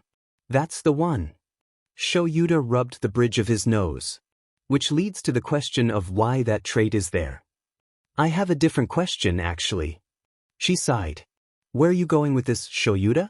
You're questioning why an anxious kid is showing self-improvement. He shook his head. The opposite, actually. Flip your thinking around. What I'm asking is, why does this kid show so many negative traits? Her expression fell even further at that question. A dark feeling started to creep into her stomach. Shoyuta took her silence as a cue to continue. You've heard him sometimes mutter or speak under his breath, right? She nodded. Only a few times. I stopped trying to listen to them after seeing how embarrassed he would get. Do you remember what he said? Namuri racked her brain. It was during one of our early patrols. She recalled. I think he got worried I gave him a trick question? Shoyuta gave a hum in thought. Would you like to know what he said to himself during our training session? She gulped and braced herself before nodding. When I told him that I wouldn't hit him in training, he commented about being used to taking hits from people. The dark feeling from before swept through her whole body, bringing with it a wave of nausea.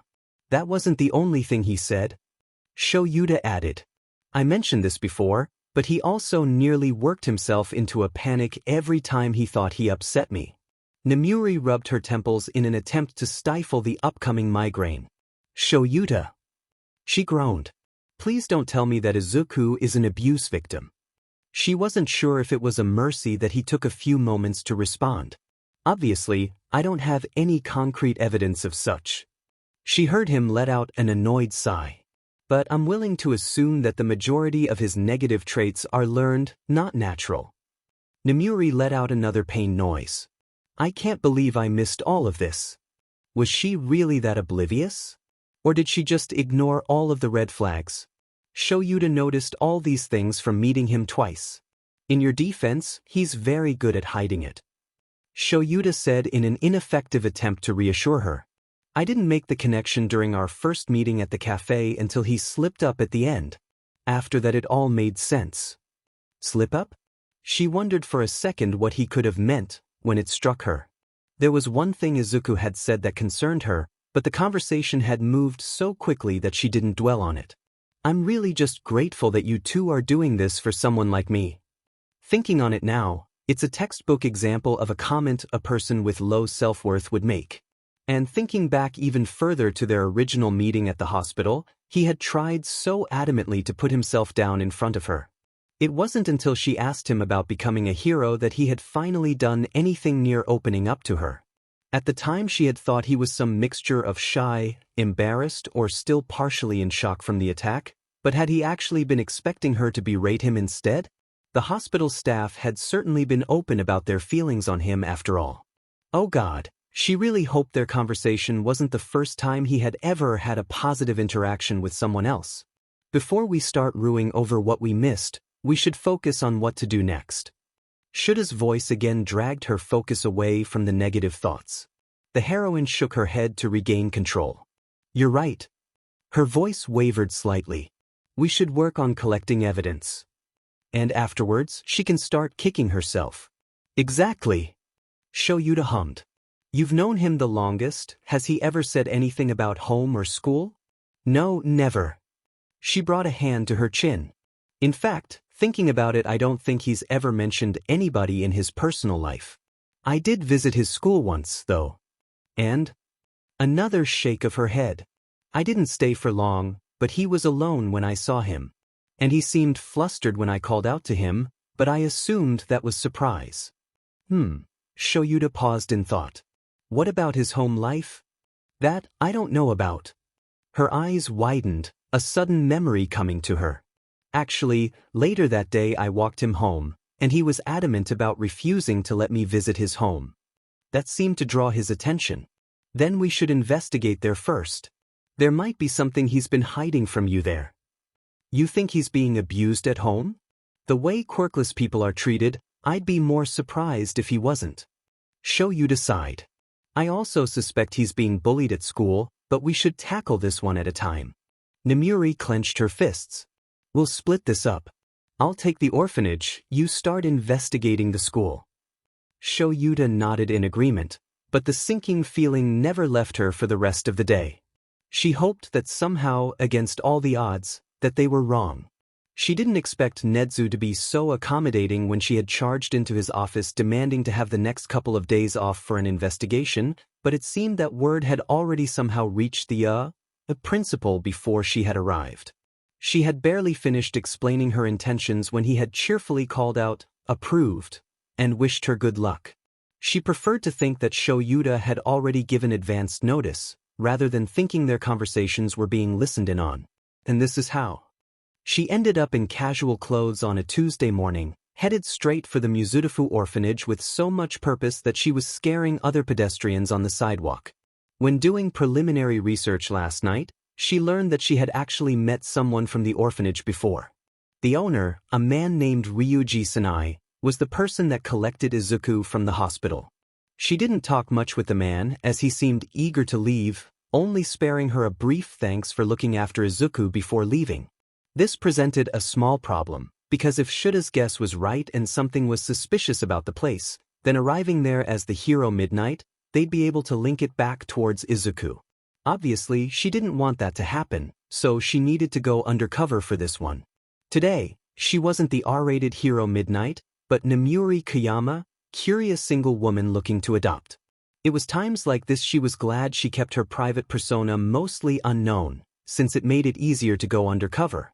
Wearing a loose-fitting off-shoulder sweater with jeans and her hair tied back in a single large braid, she was fairly confident that she wouldn't be associated with her more pronounced DMNTRX persona. Arriving at the building, she first surveyed the outside before going in. As far as she could tell, everything looked fine at least. Research told her that the place was originally a hotel that had been repurposed for this purpose nearly 20 years ago, but the building looked well upkept. A far cry from old rundown shack that she was imagining thanks to years of absorbing old-era movies that featured orphanages. Deciding not to loiter outside any longer for fear of someone getting suspicious of what she was doing, she entered inside to the main common area. It was quiet when she entered, which was likely due to most of the occupants being out at school or work at this time of day. Scanning the room, it also seemed well furnished, with several couches and seating areas across the space, as well as an adjacent large dining room and kitchen off to the side. Next to the door was an unoccupied counter which seemed to be used for reception. Resisting the urge to snoop about while she was alone, Nemuri leaned against the counter and gazed at a wall of photographs that was behind the counter. Izuku's not in any of these. She wasn't sure how many kids were staying here, so it was hard to determine if these photos were specifically excluding Izuku, but it was a striking detail. Outings, game nights and parties featuring a bunch of smiling kids and teenagers were plastered everywhere, but not of the one she was worried about. "Oh!" A voice called out haphazardly, pulling her thoughts away from the wall. "I thought I heard the door." Turning to follow the voice, she found the owner himself standing at the bottom of the staircase leading up. Scanning his eyes for a moment, it didn't seem like he had recognized her at all. She could thank her flawless disguise for that one. She cleared her throat in preparation. "All right, act natural." She put on a beaming smile. "Hello. I hope I'm not interrupting anything." "Nailed it." Sanai furrowed his brow for a moment before his face returned to neutral. "Not really." He took a deep breath, before walking over to the other side of the counter and taking a seat. "Can I help you with something?" The man's nonchalant attitude wasn't winning him any favors, but she hoped that was just a bad first impression. "Yes, I'd like to talk to you about adopting one of your kids." He raised an eyebrow. "You're adopting?" "That's the plan at least." "Oh, well, that's nice." Nemuri was almost impressed with how passive he could sound while speaking. "None of the kids are here right now, but we have a directory complete with entries on all of them, if you'd like to take a look at it." He turned around, reaching for a large binder on a shelf behind him. This was her chance. Actually, I already have an idea of who I'd like to adopt." Sanai stopped, glancing back at her. "You do?" "Yes." She leaned forward on the counter. "There's a boy named Izuku here, right?" Now that got his attention, genuine shock freezing his face as he started at her. "You're interested in Izuku?" He swiveled back in his chair. "Green hair? That Izuku?" "That's the one."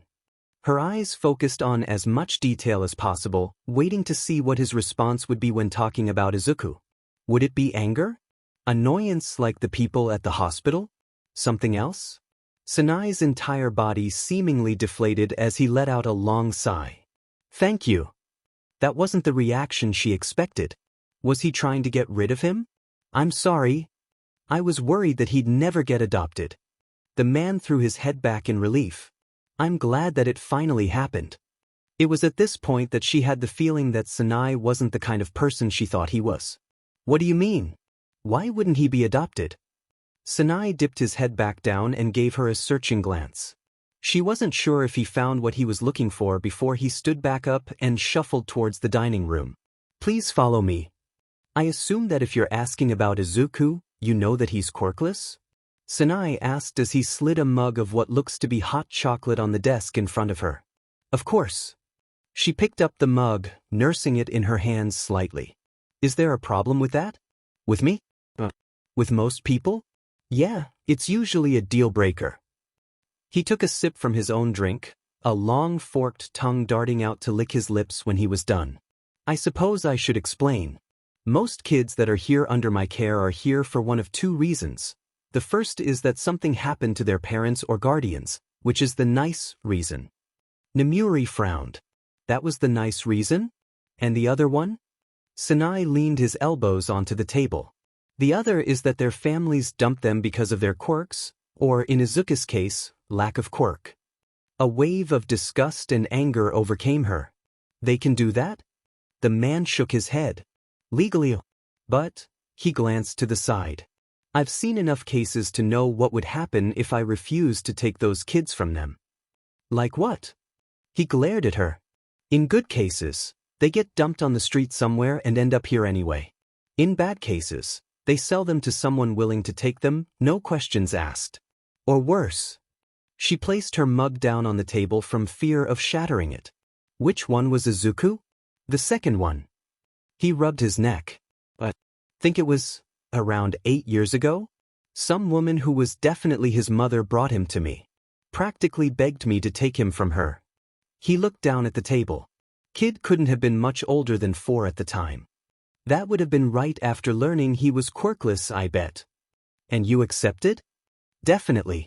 I could tell from one conversation that woman was desperate, and I thought he'd be safer with me. I don't know what her reasoning was, but she needed someone to take him immediately. Another sip. Offered a ton of money to take him, too. And you took it?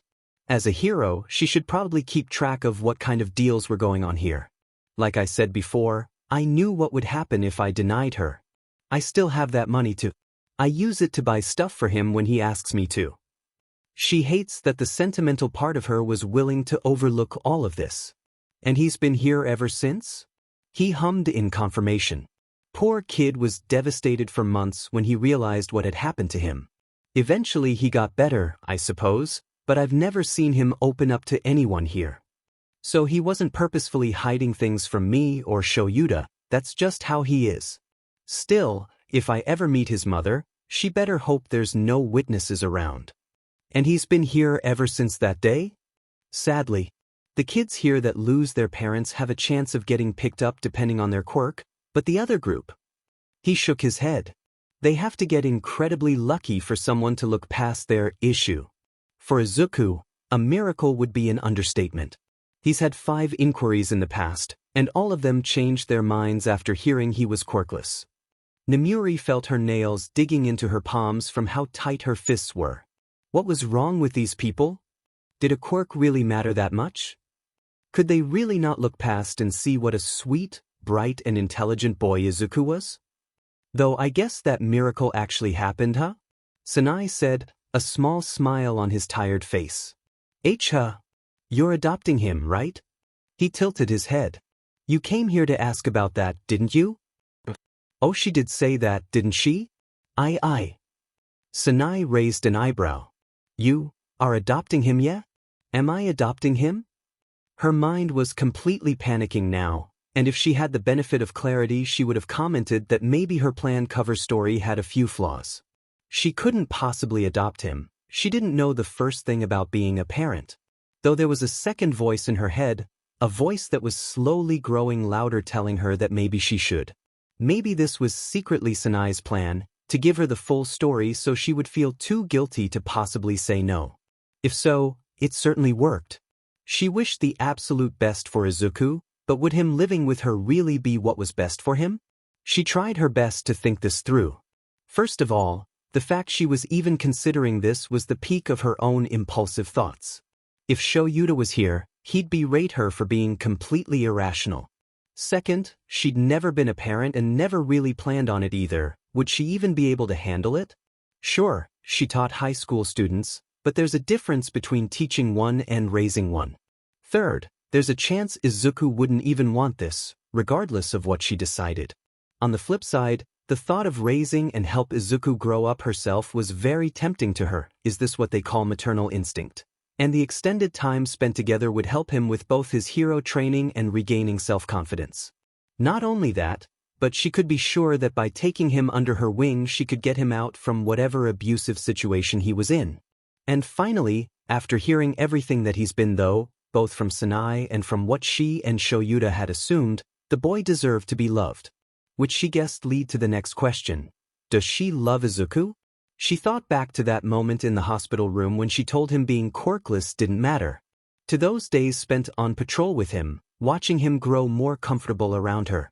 To how proud she was when he won Shuta's approval. How angry and upset she was when she found out he might be being abused as well as his past. Miss? Sanai's voice called out, waving his hand around her face. After coming this far, did she really have any right to say she didn't? Yeah.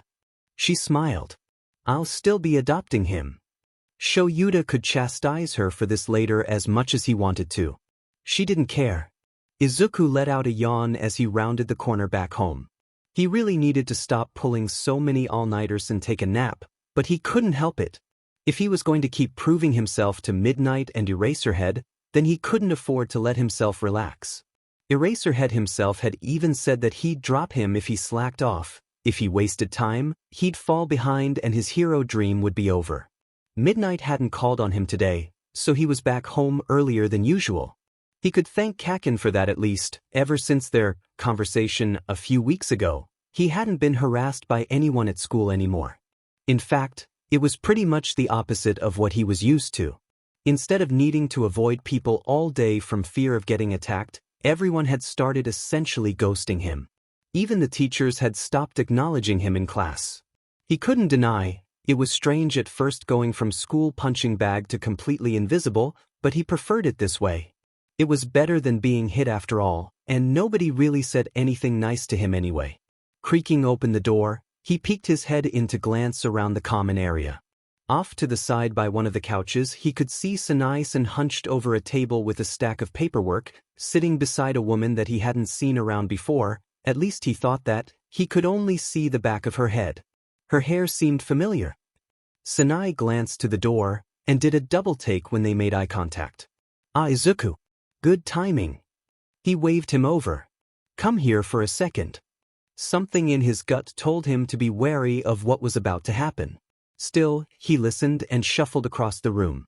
"This woman here is interested in adopting you, Izuku." "Ha! Ha! Did he hear that right? Adopted? Are you sure?" The woman laughed. "Trust me, Izuku. I'm very sure." He froze. He knew that voice. He darted around to face her, and sure enough, he met eyes with his. "Mentor. And Midnight-san." Behind him, he heard Sanae mumble something about not knowing she was a hero. "What are you what?" Midnight seemed amused by his stunned state. "You heard Sanae-kun. If you're okay with it, I'd love to have you come live with me." Izuku was sure that if his jaw was any lower, it'd be on the floor. Is this what it was like to shut down? But why? His voice was shaking. "I don't understand." Midnight hummed, before crossing her arms. "Well, let me put it this way. I'm so proud of how far you've come already, and I want to officially be more than just your mentor." He was speechless. She was proud of him? But he hadn't even done anything yet. He was barely good enough to be worth training, let alone be good enough to accept as family. A stinging feeling began to build up behind his eyes. "I don't." He hiccuped. "Why are you doing all of this for me? There are so many other, better choices." Midnight must have been able to tell where his thoughts were going, because she was quickly upon him, placing a hand on his cheek and lifting his head up to face her. "I'm not doing this out of pity, Izuku." A thumb stroked his cheek. "I'm doing this because you're a smart, special young man. And succeed or fail at being a hero, I want to be a part of your life." She gave him a soft smile. "So what do you say? Are you fine with being family with me?" Izuku was well and truly sobbing at this point. Lunging forward, he wrapped his arms around and clung to the hero. "Thank you." He mumbled into her. "I don't know what I did to deserve it, but thank you so much." He felt Midnight's arms encircle him back, one of her hands resting on his head as she stroked his hair. "You deserved it by being you, Izuku." She whispered into his ear. He didn't say anything back. He didn't know what to say. Instead, he just cried harder and tightened his arms, hoping beyond hope that what was happening was real. He had truly been blessed by a miracle. He could hear Sanae say something and Midnight respond to him, but he was too far gone to care. Finally, someone had accepted him. It never occurred to Izuku before just how few things he owned until he had to organize it all. Most of his entire life, able to be crammed into just 4 small boxes. And of those boxes, 2 were reserved with only his clothes, and a third was just for his books and notebooks. His small computer and knickknacks like his few bits of hero merch and old All Might figure the only other belongings that were coming with him to his new home. His new home. He still wasn't sure if he could fully comprehend how crazy a sentence that was. He had been adopted by a hero that was mentoring him to also become a hero. How lucky could he get? He'd barely had any sleep since he learned the news. A small part of him was terrified that this was all some elaborate dream that he'd wake up from if he ever took the time to close his eyes. A knock on his door brought him out of his thoughts. Turning around, his eyes met with Sanai's, who was standing there in the doorway. "You all done?" he asked, breaking eye contact to glance around the room. Following them, Izuku took in the bare walls and otherwise empty room. Not that he had ever put many things up around his room, but it certainly looked more barren than it used to. Izuku felt a little sentimental for the place. He had lived in this room ever since the day he arrived, after all. Was all he got out, looking away awkwardly. "Well, that's good." Sanai leaned onto the doorframe. "Because there's a very demanding hero downstairs who wants you to hurry up." "I'm sorry. That wasn't good." What if she got sick of waiting? What if him being slow made her have second thoughts? What if he wasn't good enough? What about? Sanai let out an amused exhale, bouncing off the doorway and into the room. "Relax, kid." She's more excited than impatient. Izuku couldn't help the relieved sigh that he let out. "Oh, all right. Besides, it looks like you're done anyway, so there's no point panicking." He walked over to one of the boxes and crouched down. "I'll help you move these out." "Why, you don't have to do that, Sanai-san." He moved over to take the box from the man. "I can do it by myself." Sanai lifted the box up and carried it at a height slightly too tall for Izuku to take it from his hands. "Probably. But I want to help you. It's the last time you'll be here after all." He paused and thought for a second. "At least, it better be. Tell her to stay safe, yeah?" Izuku wasn't sure if he was meant to laugh at that or not. He settled on a very forced half chuckle. "Yeah, I'll do that."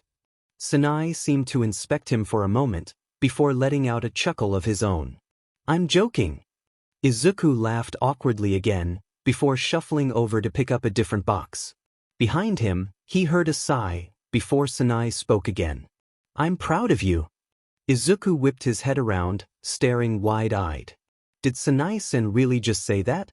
Really? Sanai smiled at him. "You heard me.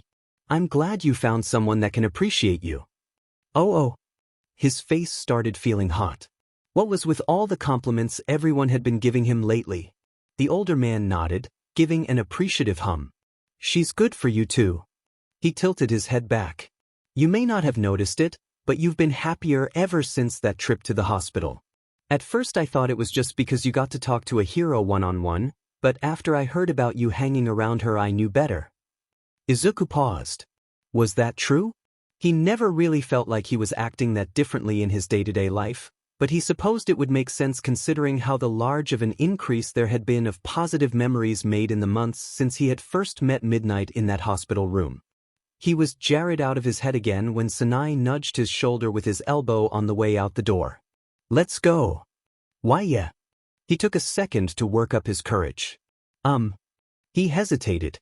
"Thank you for taking care of me all these years, Sanai-san." He gave an attempted bow over the box. Sanai stopped to look at him, before letting out a small noise of amusement. "It's just my job, kid." He motioned his head out the doorway. "Now come on, before we actually do keep her waiting." "All right."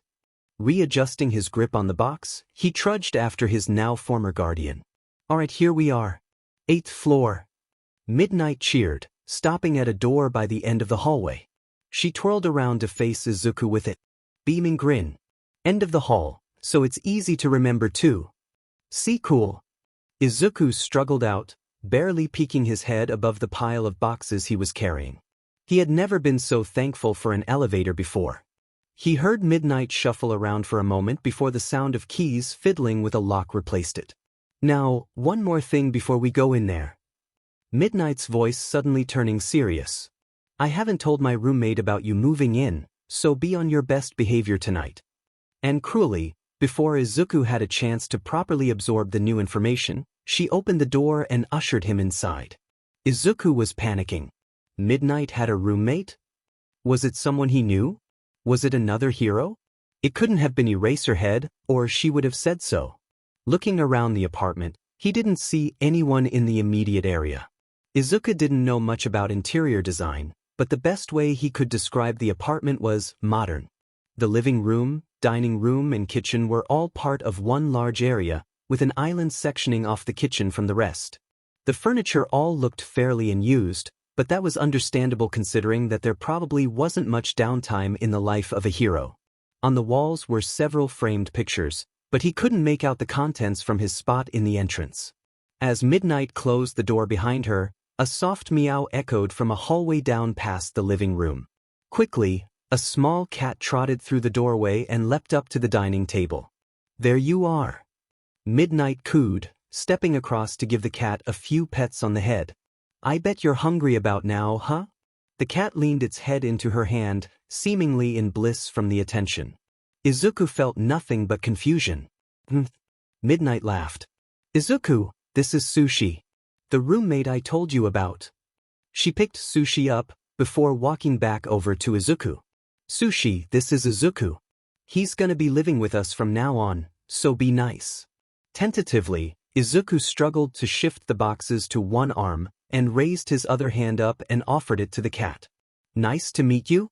Sushi leaned forward, sniffing him for a moment before nuzzling into his fingers as well. Midnight laughed again. "Looks like he likes you. Your roommate is a cat? Not just any cat." Midnight seemed to appear genuinely offended by the question. "This cat has special powers." "Are really?"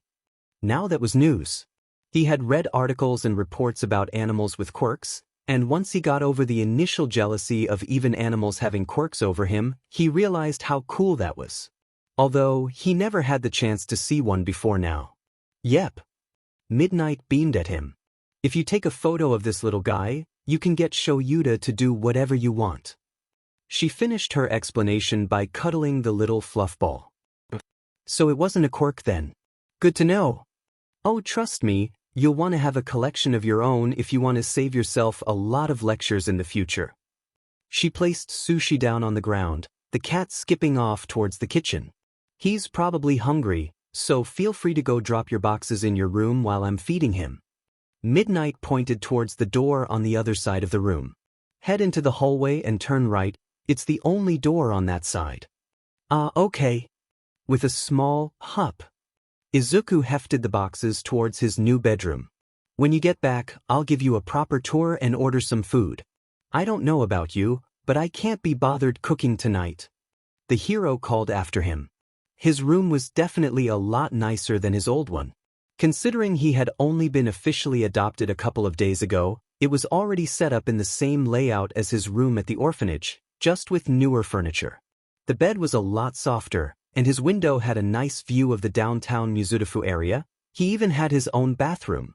In fact, the apartment as a whole seemed to be pretty big, though he guessed that would make sense with a hero's salary.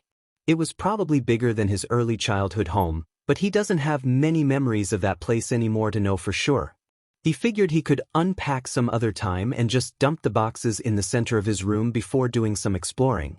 Heading back to the main room, he couldn't see Midnight anywhere, but instead there was now a very conspicuous box sitting on the dining table that definitely wasn't there before.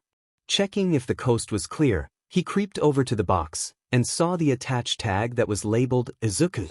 Was this for him? "There you are." Midnight called from behind him, just about scaring his soul out of his body. She had a smirk on her face. "I see you found your present." So it was for him. That would make sense. But why did she get him a present? Is this a welcome present? Midnight's eyes widened in realization. "It's not, but good idea." She winked. "I'll get you another present as a welcome gift soon." But then, what's this one for?" "Well, someone didn't tell me that he turned 13 a few weeks ago, so I've only been able to get him a birthday present now." She clapped her hands. "So, happy birthday, Izuku." A birthday present? He couldn't remember the last time he had gotten one of those. Granted, Sanai-san would usually get him a cake, but whenever the topic of presents came up, he'd always answer that he was fine with what he had. "Oh, and no, that's really not Dash. Izuku." She crossed her arms, an unimpressed look on her face. I have over a decade of spoiling to make up to you. You'll take the present. Izuku gulped, before nodding. Okay. Placing his hands on the box, he lifted the lid and peeked inside. He tilted his head in confusion. It's you? Midnight giggled to herself. Well, don't just look at it, take it out. Reaching into the box, he gently took out his present, a 1/8 scale figure of Midnight. She was dressed fully in costume, in the middle of an action pose, bending forward with her whip wrapped taut around her hands, licking her lips. It was definitely an interesting figure, and from what he's seen online, a very expensive one due to its high demand. His immediate question was how she was able to get this, but being the person in the figure probably gave you some special access to it. You like it? She asked. Your mouth seems to be hanging open, so I'll guess it's a yes. Yeah. He shook his head. It's great. I just wasn't expecting it. Well, if there's one thing I know about you, it's that you're a hero fanboy. She teased. So I figured, why don't I start off your new collection with some merchandise for your favorite hero? She had a mischievous look on her face as she gave him another wink. Izuku decided not to think about how he was apparently going to get more gifts as good as this. That sounds great. Thank you so much, Midnight-sen. Midnight pouted, before lightly poking Izuku's forehead. Why are you still calling me by my hero name, Izuku? She grinned. We're family now, right? Call me Mom. Yeah. Another laugh. Or Mommy, or Mama, or any other variation you prefer. But if you don't want to, my first name, Nemuri, is fine too. Izuku quickly decided that he would not be calling Midnight Mommy. And if was he being completely honest with himself, the last time he called someone Mom, it didn't end too well for him. If it's all right, I'll go with Nemuri? And wow, that felt weird to say. Is she sure that isn't being disrespectful? If she was offended or upset about his choice, Nemuri didn't show it. Okay. She smiled. Now then, let's go put your present up on display in your room before the food gets here. I hope you like curry. On cue, his stomach grumbled. Yeah, sounds good. Turns out, his bed was even softer than he had originally thought. Once he had got over the original anxiety of sleeping in a new location, he had slept incredibly well. Something Izuku much preferred to how he usually slept, which involved tossing and turning lost in thought until eventually sleep overtook him.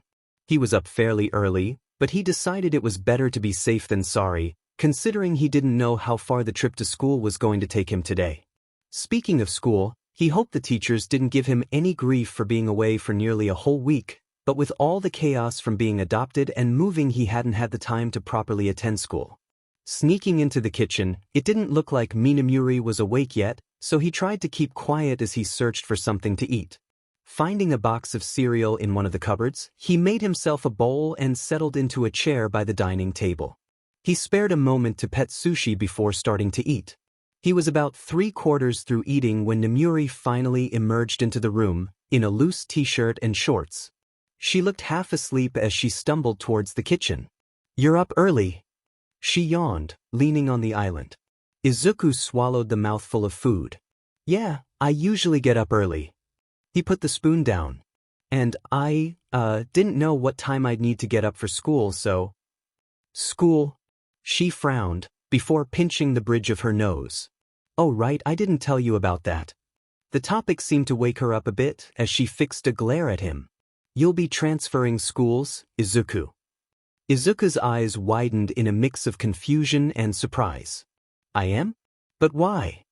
Izuku, tell me the truth. She leaned further forward, and her gaze grew sharper. Are you being treated well at school? A cold feeling washed through his body, and he could tell his face was pale. How did she know? Did someone tell her? Or did he say or do something to give it away? Either way, this wasn't good. If she knew about what happens at school, it's only natural she'd eventually find out about Kaken too, and if that happens, there was no way she'd allow him to become a hero. And that wasn't fair. Kaken would be an amazing hero and help so many people, much more than he ever could. It would be incredibly selfish of him to put himself over all those people Kaken would go on to save. Why yes. He put his hands up placatingly. I mean, they treat me the same way that they treat everyone else, so I can't complain. Understandably, it looked like his argument wasn't very effective. And what about the other kids? There's no bullying or anything like that. Nope. He willed his arms to not start flailing and give him away. I have friends too, if that's what you're worried about. Nemuri seemed to inspect him for a few moments, before eventually she sighed. Alright, fine. But I'll still be checking out the school myself, and at the first sign of anything I'm taking you out. She ran a hand through her hair. Besides, you're not going to school today anyway.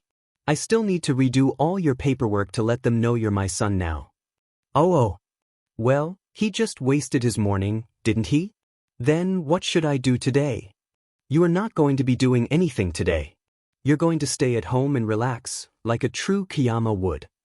Izuku laughed softly, though he wasn't sure if it was possible for him to relax. He would probably start unpacking and organizing all of his belongings today, then maybe do some work on one of his notebooks too. It took Izuku a while to adjust to his new daily life, but slowly but surely he began to get into a rhythm with it. During the weekdays, he would alternate between going on patrol with Midnight, which he insisted on using her hero name during, and meeting with Aizawa for more physical, practical training. He had also learned that Aizawa had not yet been informed of his change in family status before their first meeting, considering how the man reacted the first time Izuku had referred to his colleague by her first name. She did what? When he got home that evening, he was given a very stern warning about things that should and shouldn't be said around Aizawa, and he was also forced to take several pictures of Sushi in case he ever accidentally said too much again. The weekends were reserved as rest days, despite his protests. While Izuku felt that he couldn't afford to waste any time without some form of self-improvement, Sundays were now allocated as mother-son bonding days, in which someone, almost always Nemuri, would decide on an activity for the two of them to spend doing together all day. Examples of this include the first of these days, which the two spent all day out buying him what was essentially an entirely new wardrobe. He thought his clothes were fine, but she insisted. Other times, the two of them stayed at home playing games with each other or with Sushi, and even sometimes Nemuri would help him with his analysis notebooks by recounting stories or experiences she'd had with a variety of heroes. Surprisingly, even school had been a much better experience recently too.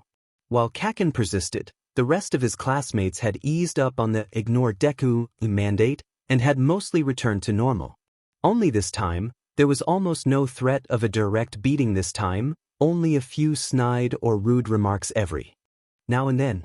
Even the teachers had seemed to ease up on him, although he wasn't entirely sure if this is because they knew that he was directly tied to a hero or not. Whatever the reason, he wasn't complaining. If he could handle the way he was treated before just fine, then this was a walk in the park. Eventually, he finally started to see some progress.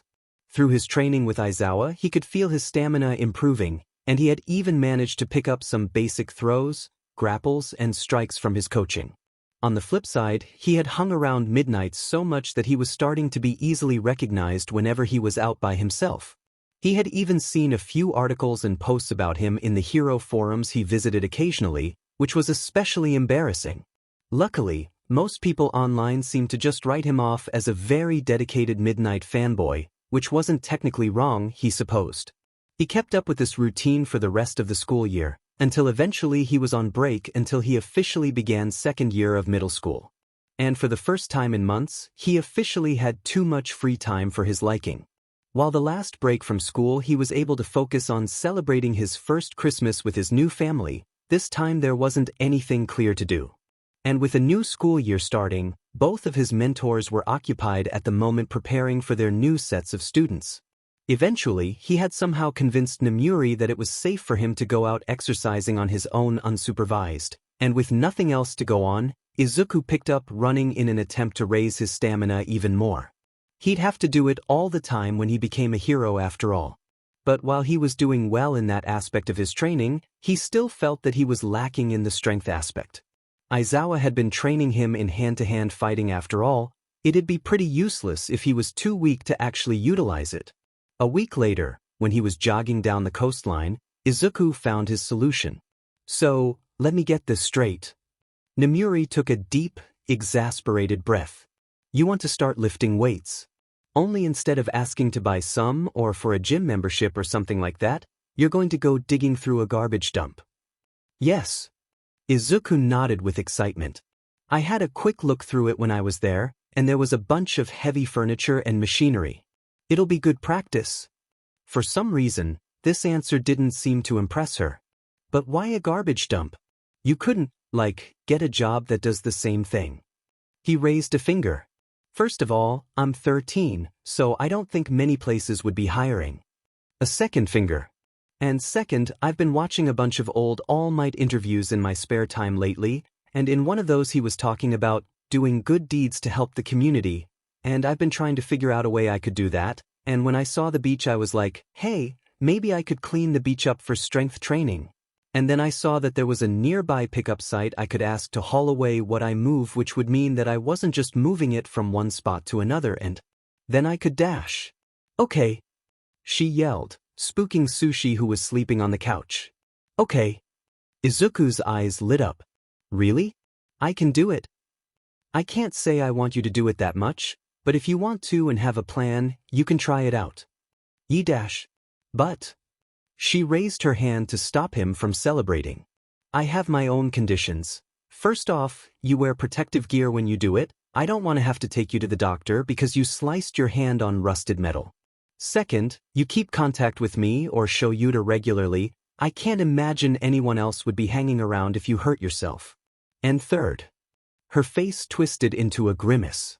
You get home and have a shower before I do. Okay. I promise. He held out his fist.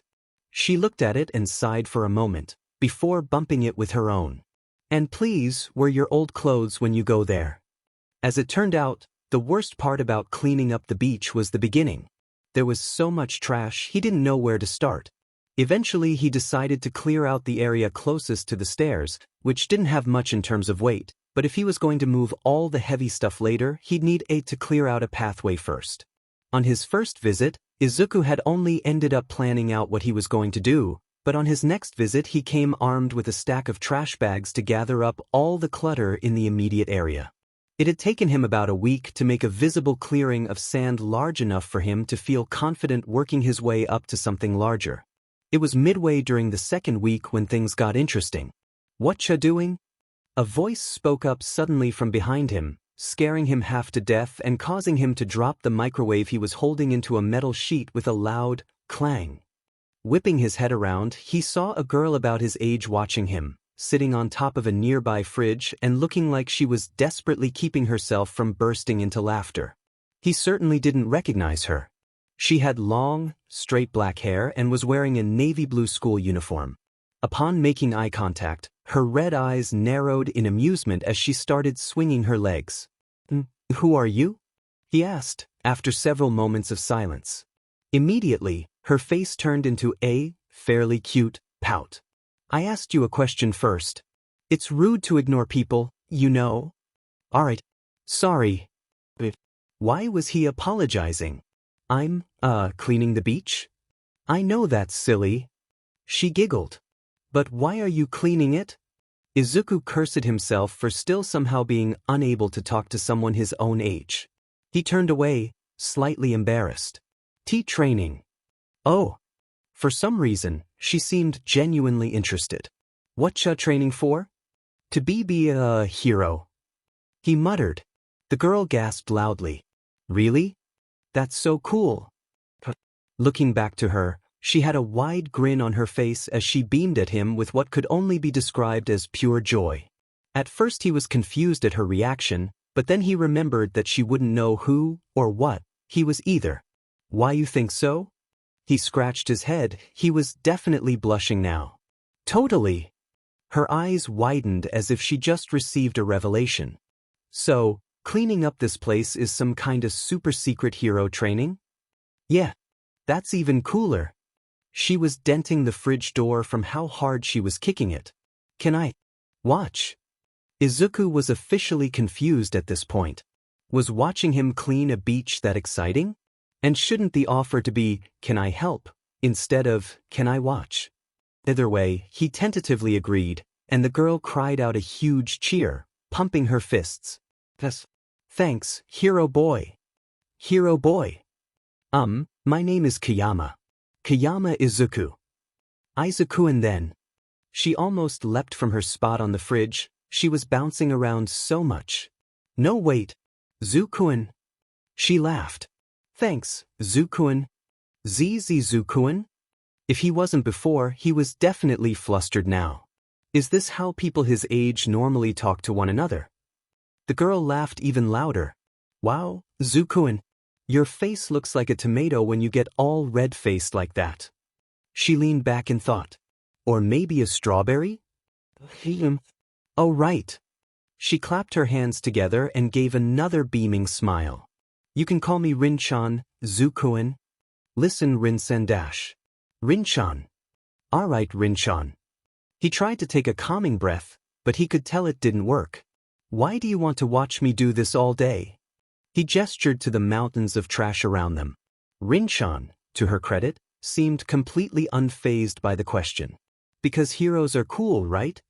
She leaned forward in excitement. So I want to see you be one up close, Zukuen. That didn't exactly convince him, considering that she could walk around watching actual heroes instead of sitting here with him. But on the other hand, it'd be pretty hypocritical of him if he stopped her from doing something he did all the time, right? Well, if you really want to, I can't stop you. I know. I would have come back here anyway. Another giggle. Would the laughing fit not end? But now, you can tell me when you'll be here next so I can watch. And if she judged him when he told her that he came here every day, her face didn't show it. From there, the pair spent the rest of the afternoon cleaning out the beach. Or more accurately, Izuku cleaned out the beach while Rin-chan cheered him on from her perch on the fridge.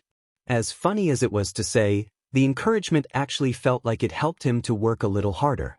Eventually the sun dipped a little too low, and he had to call it a day then. He awkwardly waved goodbye to the excitable girl as she called out that she'd meet him here same time tomorrow. It wasn't until he was about halfway back home when he realized something. Did he just make a friend? Walking towards the usual spot where he met up with Aizawa, the first thing Izuku noticed that the man was there first for a change, and the second thing was that he was on the phone. Deciding not to be rude, Izuku went to wait quietly by a nearby tree until the call ended.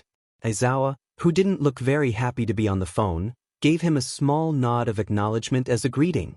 This has been a delightful conversation, but I need to go, Hizashi. Hizashi? He'd heard that name mentioned a few times at home, but all he knew about the person was that they worked at UA with Aizawa and Nimuri. Aizawa frowned in annoyance, as whatever Hizashi said in response was not to his liking. I told you before, I can't tell you what I'm doing. And no, I won't make an exception. Leaving the man to bicker on the phone, Izuku leaned against the tree and took the chance to relax. Things had been hectic with school starting back up, trying to juggle schoolwork, training, patrols, and his beach cleanup visits, but he couldn't afford to slack off. If he wanted to make it as a hero, he would have to push himself even harder than everyone else to stand a chance. And if he had to lose out on a couple hours of sleep or a meal every now and then, so be it. He took a deep breath, enjoying the scent of the park in a spring day. At least, until something tickled his nose. Achoo! He tried to cover his face in time, but he was too slow. It was as if time had stood still. Aizawa's posture stiffened, and instinctively, Izuku knew that he shouldn't have done that. The only sound in the area was the voice now coming through Aizawa's phone.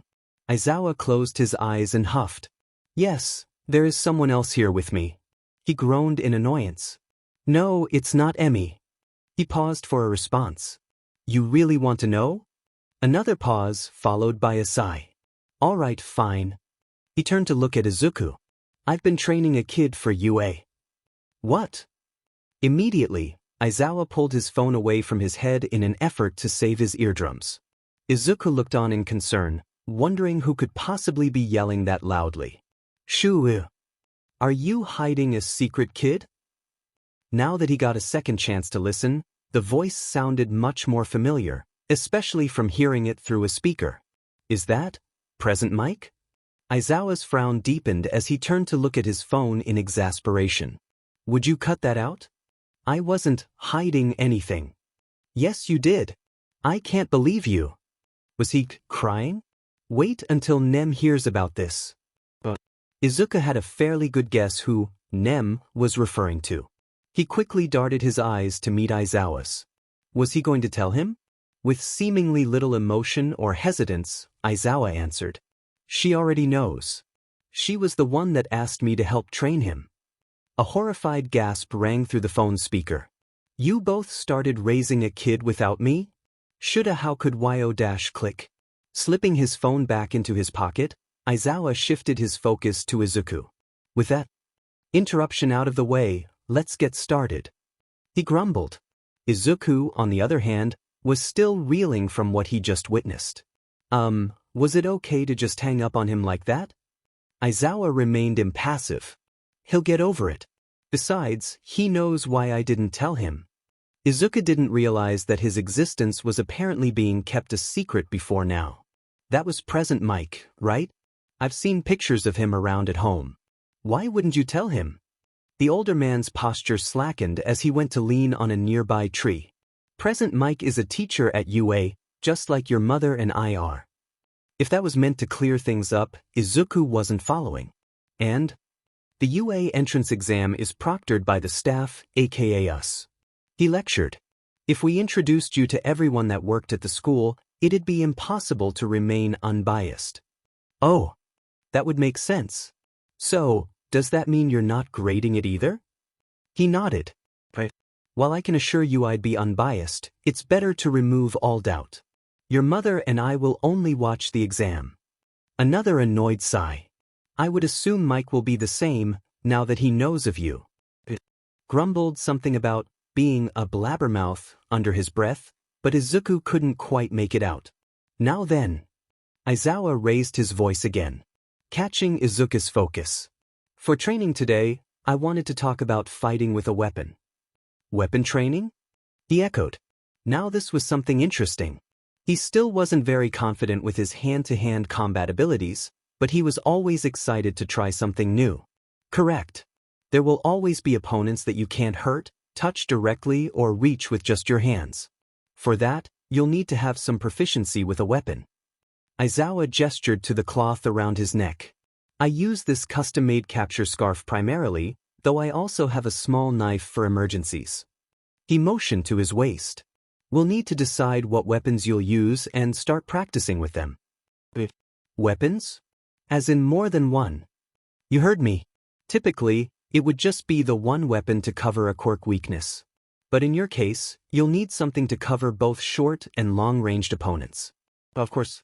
Yet another hurdle his handy disability has given him. Is there anything you think I should try out? Aizawa folded his arms. That's not for me to decide. You'll learn faster if it's with something you're interested in over something I choose for you. He thought for a moment. Start with just one weapon for now, and we'll pick the other later. All right. Pressing his hand to his chin, Izuku began to think about his options. While he still wasn't great at fighting, that could always be improved while his ranged options were always going to stay non-existent, so picking a weapon with reach would be better. Of those options, then he supposed the best possible weapon for hitting someone from far away would be. I will also not be getting you a firearm license, just so we're clear. Oh, well, never mind that one. What else could he try?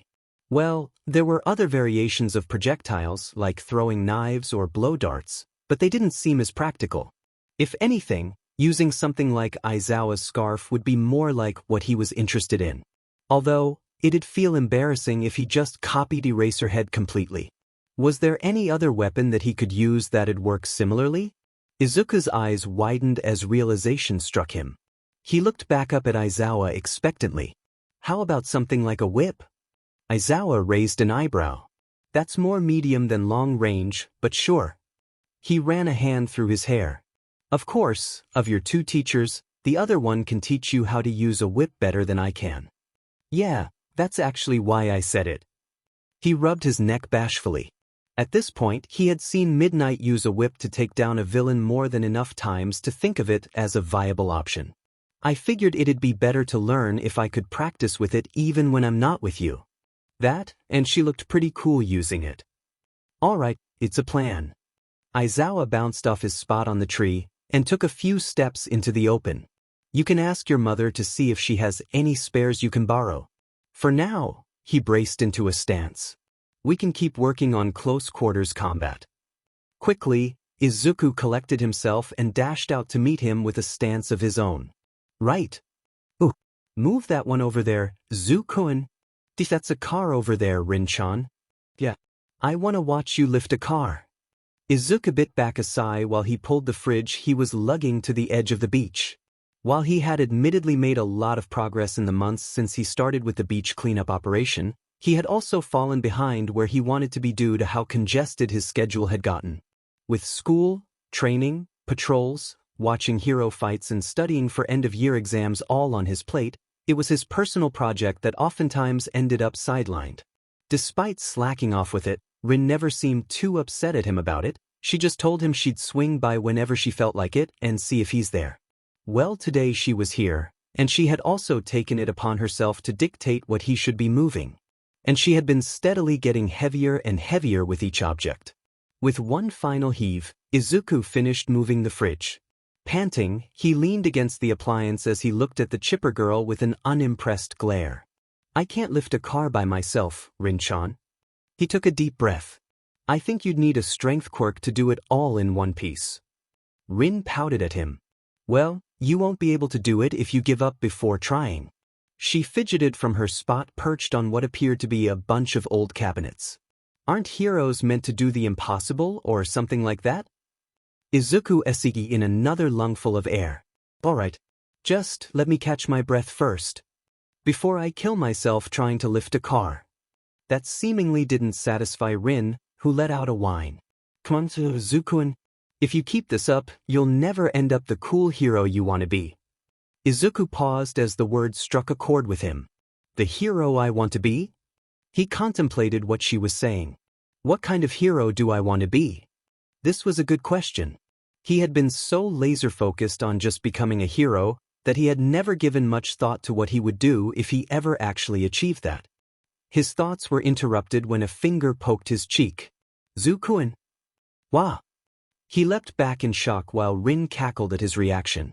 He didn't even notice her get in so close to him. Sorry, Zuko-kun, she said without a hint of remorse. It's just so easy to scare you when you're thinking like that. Izuku covered his now blushing face partially with his hand. It's fine. I usually end up lost in thought easily, so… She tilted her head, her hair bouncing sideways. And what were you thinking about? Well, it's kind of boring, so… I want to know. Okay. He scratched his cheek in the spot he was poked. I was thinking about what kind of hero I'd like to be. Ugh. Rin rocked back and forth on her heels. Well, what did you come up with?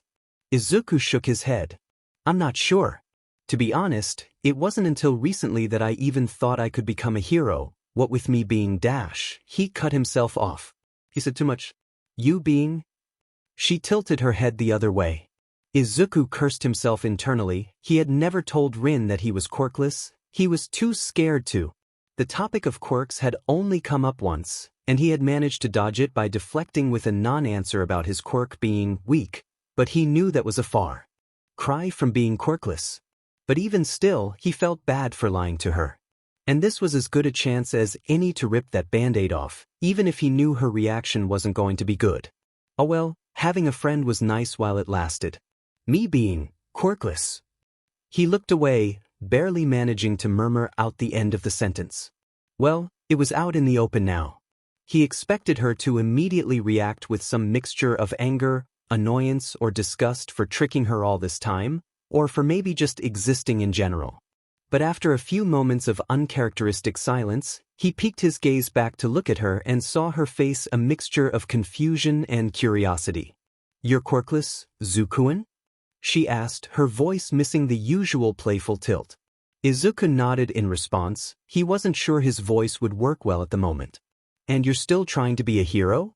Another nod. She leaned in a little closer. Even though people probably tell you that you can't? He desperately tried to get his voice back. Yeah. A quirk shouldn't matter when trying to help someone, alright? Oh man. Maybe that last bit was too much. Rin contemplated his words for a moment, before she leaned back to neutral with a small hum. She looked at him for a few seconds, and Izuku felt like his heart was going to beat out of his chest at this rate. Finally, a large, beaming smile grew across her face. Wow, you're even cooler than I thought you were, Izuku-kun. Huh? Did she really just say that? Yeah. She clenched her fists in excitement.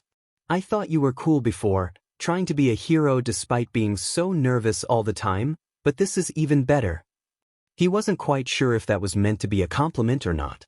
You're sticking it to all those people who say that you need a good quirk to do something. Izuku laughed awkwardly. She was definitely overselling him at this point. I don't think it's anything as grandiose as that. I haven't even done anything yet. She shook her head. Nah, you're gonna do it, Izuku-kun. And you're gonna prove everyone that talks bad about people like us wrong. People like us? Did he hear her right? Wait, what do you mean? People like us. People that get told what they can and can't do because of their quirk, or for you, lack of quirk. She pointed to her chest. People always told me my quirk wasn't good for anything, so seeing someone like me be a hero when I was little would have been awesome. Her face took on an annoyed look, which was admittedly strange to see. Instead, it was just people that they wanted us to see as heroes instead. It was an interesting perspective that Izuku had never considered before. He loved quirks and heroes so much that he can't say he related with what she was saying, although he could understand it. Of course, in his case he was just told that he was worthless ever since he was little.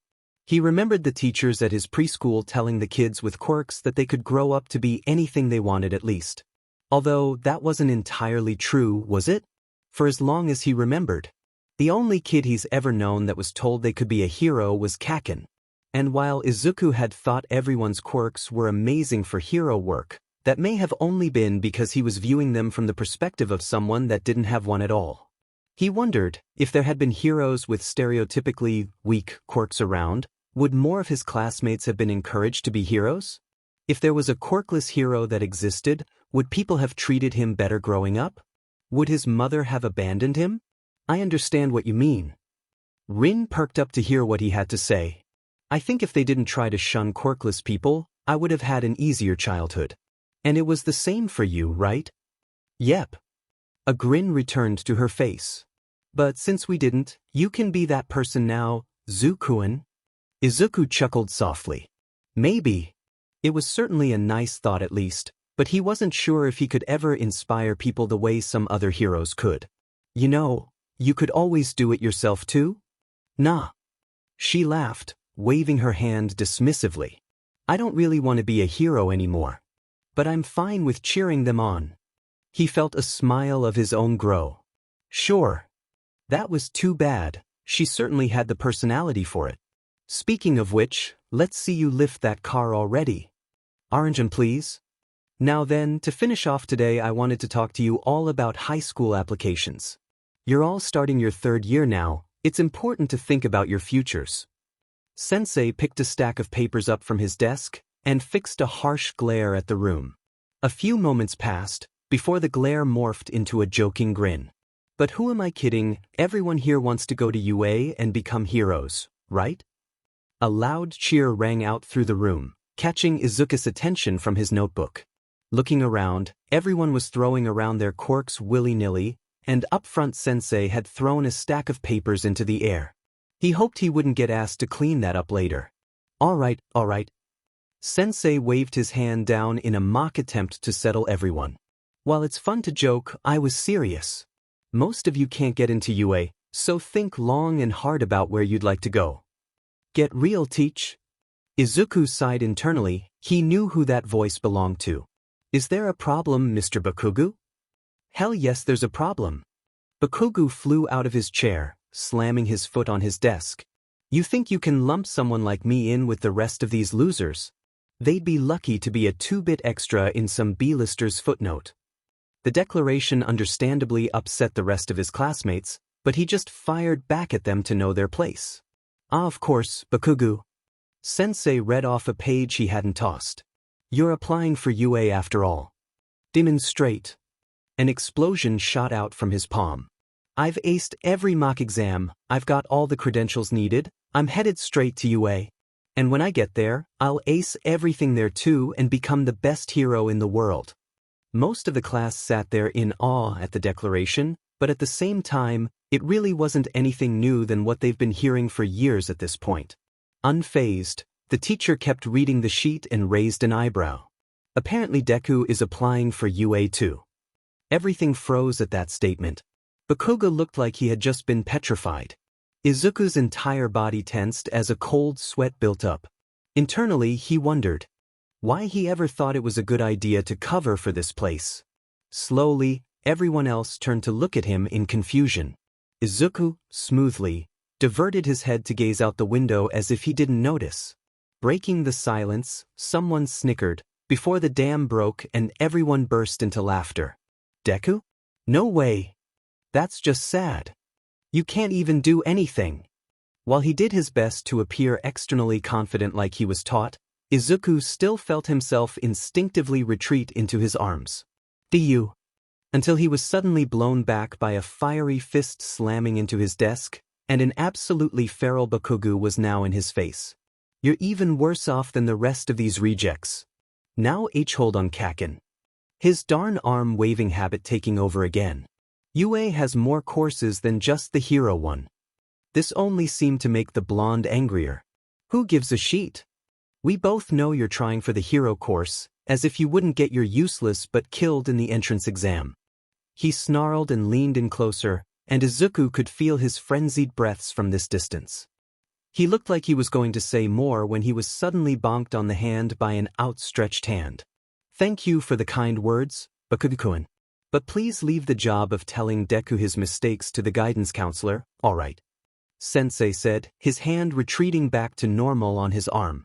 Bakugo's eyes flashed with something, but he slowly leaned back and moved to his seat. The entire time, his eyes never left Izuku's. Izuku squirmed in his seat slightly, most of his classmates finding the whole exchange amusing. By the time class had ended a few hours later, things had mostly calmed down. Izuku stayed in his seat, finishing up a section in his notebook on Himilady, the new hero he had seen stop a criminal this morning.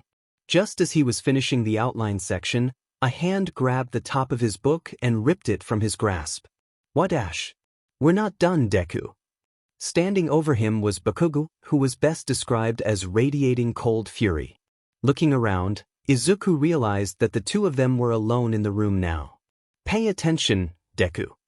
A few threatening sparks popped to make sure he listened. "You know, I tried to be nice. I tried to tell you to give up this stupid hero dream of yours, but you won't quit. Will you?" With every word, his hand shook as he tightened his grip around the poor book. Hanging out with that dumb hero friend or whoever has put all these dumb ideas about being a hero or not being useless into your head when what you should be learning is your place. Bakugo slammed the notebook into the table at the same time as he activated his quirk, engulfing it in flames. Izuku was glad that he had only just started writing in that one. "So now I have to remind you because you keep trying to be something you're not. No, you can't be a hero. No, you're not getting into UA. No, you'll never be worth anything, and finally yes, you'll always be a useless Deku." He stood up and, seemingly done, went to the door of the classroom. Izuku looked down at his desk, which now had the remains of his book on it surrounded by a pile of ashes. "And one other thing, Deku." Bakugo spoke up from his spot in the doorway. "If you really want to make something of your life and be worth something, there's a pretty easy solution." He ripped the door open and stepped through it. "Go up to the roof, pick whatever god you think will listen to someone like you, and pray to them to give you a quirk in your next life after you take a dive onto the pavement." And with that, the door slammed shut. Izuku wasn't sure how long he spent sitting at his desk staring at the door in shock. Did Kakin really just say that? Didn't he know that he could get in serious trouble if Izuku actually followed his advice, and it could be traced back to him? It was a good thing that Izuku had no intention of doing what he said. He had come too far to consider giving up now. But still, as he wiped away at the tears forming in his eyes, he wondered why what he said hurt him so much. It was well past sundown and into the evening when Izuku finally managed to pull himself together adequately and step inside his home. Closing the door behind him, he bent down to pet Sushi, who had run to greet him. "You're home late." A voice called from the dining table. "Did your friend make you stay late at the beach today?" Stepping further into the apartment, he saw Nomuri giving him a smirk while surrounded by piles of papers around the table. Almost instantly, the smirk was gone and replaced with a worried frown. "What's wrong?" "What do you mean? Was he that obvious?" "Your face. You're upset about something." She rested her head on her fist. It's nothing important. Don't worry about it." With that, he tried to make a quick escape for his room. "Izuku." He stopped. He heard the sounds of the chair scraping the ground from her standing. "What did I say about your feelings?" He sighed reluctantly. "That my own feelings are important too." "That's right. Now turn around and tell me what's wrong." Turning around, he saw that she was now closer to him, leaning on the table waiting for him to explain. He scratched his head. Should he say it? "Today, we were talking about high school applications." "Right." She nodded. "And someone said something about your UA application?" "Why? Sensei said that I was making a mistake." "Son of a..." She huffed in annoyance. "Izuku, listen." She stepped forward and placed her hands on his shoulders. "It's not a mistake. We both know you can do this and you'll show him when you take the exam." He nodded, and really hoped that he could force the tears from coming out again. I know. It wasn't just him. It hurt to hear, that's all. I should be used to it by now." Nomuri sighed. "You shouldn't be used to it, Izuku. I knew I should have given him a piece of my mind when I met him last year." Her voice turned dark all of a sudden. It was obvious he was faking. She turned back to him. "Nothing else happened?" Izuku looked into her eyes for a moment. "No, just that." "Alright, thanks for telling me, Izuku. And please remember, it's not a bad thing to care about yourself, okay?" He gave a weak smile. "Okay. Good, now come here." Instantly, she wrapped her arms around him in a tight hug. Izuku stilled for a moment before returning it, both of them oblivious to the look on the other's face while they embraced. Eventually, the two parted and Izuku retreated to his room with the promise of returning for dinner in a little bit. In his room, he took the tattered remains of his book out and flicked through it, and as expected, it was both unusable and unreadable. He'd have to start all over again on a new notebook.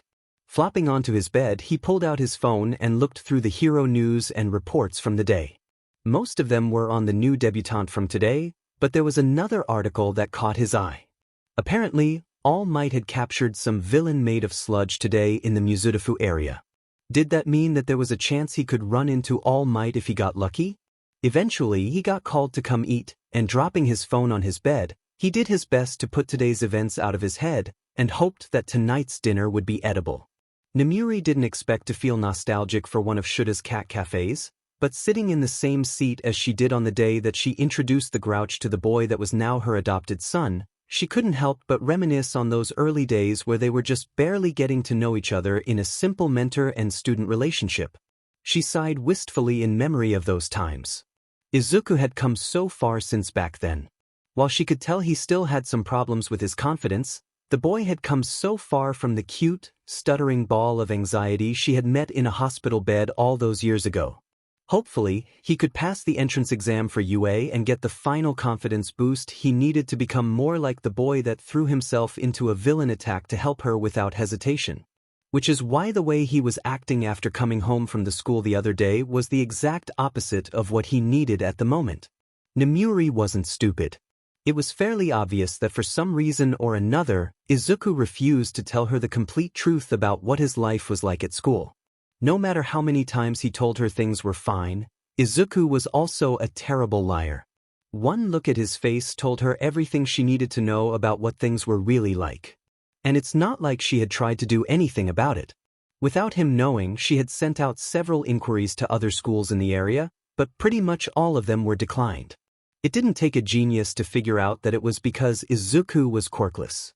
She also knew that she had a legitimate case to pursue legal action considering the blatant hypocrisy of their anti-discriminatory platforms, but at that point, she'd rather Izuku not attend schools that clearly didn't want him. Which left her with three options: move him out to a small school in the countryside, shift to online schooling, or leave him where he was. And despite her reservations, she'd rather he keep interacting with kids his age at his current school than isolate him and stifle his social skills. She often spent hours in bed awake after Izuku clearly had a bad day, wondering if she made the right choice. Thankfully, those spiraling thoughts were driven out when Shoyuta returned to sit at their table with a few drinks in one hand and a cat tucked under the other. She noted that it was the same tortoiseshell from before, now a few years older and a lot heavier from a lifestyle of pampering. Here. He placed her order on the table, taking a seat while she thanked him. Now, what's this about? She nursed the cup in her hands for a moment before her grip suddenly tightened. It's about Izuku's school. This again. He grumbled. You already know the status of the investigation. The investigation. Coming up on nearly 2 years at this point and still not much progress. While the two of them at this point were certain of the deplorable acts being committed in the school, any proof of such that they had was only circumstantial at best. It made it difficult to make a request to the police for an in-depth investigation when they had yet to establish a basis. Their best lead at this point was a boy that refused to admit that anything was wrong. I know. She huffed in annoyance. They told Izuku that he was making a mistake applying for UA. Shoyuta sked. Typical. How's he doing? He seemed shaken up for a little while, but seemed to be okay after he went to meet his friend at that beach. She said a silent prayer in thanks that day, and resolved to make sure she invited his friend, Ren, over one day so she could thank them properly. Shoyuta seemed to relax slightly. Well, that's good. I saw that his application was approved, so it looks like they didn't try to stop him from applying at least. Nemuri let out a sigh of relief. That's good. She thought for a moment, before she realized what he just said. Wait, you've seen his application? Yeah. He scratched his chin. I actually asked Nedzu to let me know when it was sent through. Why? She would have asked about Nedzu too, but they both knew he was aware of everything at this point. Because. He pulled out his phone. His application lets us see his student file as well. Nemura's eyes widened in realization. Shoyuta, you're a genius. Make you sure you tell Hisashi that next time you see him. He deadpanned as he flicked through his phone. Obviously I couldn't take any photos of it for legal reasons. He pointedly ignored her scoff. But I recorded the general gist of what was in there. Fair warning, you won't like it. She wasn't sure if the feeling rising up was anger or nausea, but she ignored it and motioned for him to continue. Izuku has 74 cases of misconduct on his student file, all for misbehaviors such as provoking fights with other students or talking back to and arguing with teachers. Oh, for God's sake. She put her head in her hands. Even if she wasn't his parent, anyone that had interacted with Izuku for longer than 5 minutes would be able to tell that was completely made up. There's more. Shoyuta continued, and wasn't that just great? Of those 74 cases, 62 of them were in his first year of middle school, before they suddenly stopped appearing in early August that year. Early August? Why did that sound? That's when I adopted him. She looked at him in realization. Oh hell no. Yep. Looks like they cut back on it when they realized they had a chance at being caught. Shoyuta grumbled. Not like it mattered. That was already enough incidents for most schools to not want anything to do with him. Nemuri was suddenly glad that UA had a policy that ignored student records when taking applications. Although even if it did, Nedzu would likely have seen right through it anyway. So that's it, right? That's enough evidence to go after them about Izuku? She leaned forward as if that would will Shoyuta to answer faster. To her relief, he nodded. It is. Assuming we get permission for an investigation and access to security footage, we'll have more than enough to prove that they were discriminatory to the kid. Before she could do anything resembling a celebration, he cut her off. However, I want to hold off on that for now. Nemuri was worried she'd get wrinkles from how much this conversation was making her frown. And what possible reason do you have for not doing anything, Shoyuta? I've left my kid in there for years and we're just not going to do anything? She barely held her voice back from yelling and attracting attention. Because what if it's not just him that's been mistreated? He placed his phone down to give her his full attention. If it's a school-wide issue, we can hit them everywhere at once with more evidence. If we press them with just Izuku's case, they'll be guilty, but also be better at hiding every other example. She bit her cheek. Objectively, she knew Shoyuta was right and that the best course of action would be to take down the entire organization rather than cut off a single head of the Hydra. But her personal side was screaming at her to go down there right now and have a conversation with the staff about how they've been treating her son. She sighed internally as she relented to the logical side of her mind. It's taken this long for just Izuku, Shoyuta. How do we even go about investigating other cases? In a terrifying gesture, Shoyuta smiled at the question. Because. He reached back for his phone. Izuku wasn't the only student from Aldra Middle School to apply for UA. What? This was a genuine shock. She would have thought if there was another hero hopeful at school, Izuku would have mentioned them at least once before now. Hero course. Yes. A boy named Bakugo Katsuki. Shoyuta scrolled across his phone as he looked for his notes. And you'll find the section on his student file very interesting. She had a feeling he didn't mean in a good way. Alright, what's wrong with it? The problem is that there is no problem. He flicked his finger across the screen. Bakugo Katsuki has 750 commendations. In addition, his application featured a letter of recommendation from both his homeroom teacher and the school principal. Talk about overkill. Did these people even realize that all that work would just be ignored by the school anyway? You think this case is the opposite of Izuku's? Most likely. Every commendation is for essentially the exact opposite reason that Izuku was reprimanded. Cooperative with peers, followed instructions precisely, volunteered to aid others. He looked up and fixed a glare. All sounds very hero-like, huh? Nemuri would argue that it sounds like the minimum expectations you'd have of a student. What's his quirk? He can shoot explosions from his hands. Sounds dangerous. Probably. But it'd also be useful for fighting villains. She folded her arms. So what? You think they're boosting this kid up because of his quirk? Shoyuta exhaled. More than likely. He placed the phone back in his pocket. So, we have a kid with a good quirk that's been propped up, and another with no quirk that they've tried to bury. She furrowed her brows in thought. Not enough to prove for certain, but enough to warrant further searching. Agreed. Shoyuta tilted his head. Still, I'd like to hold out on moving forward for now.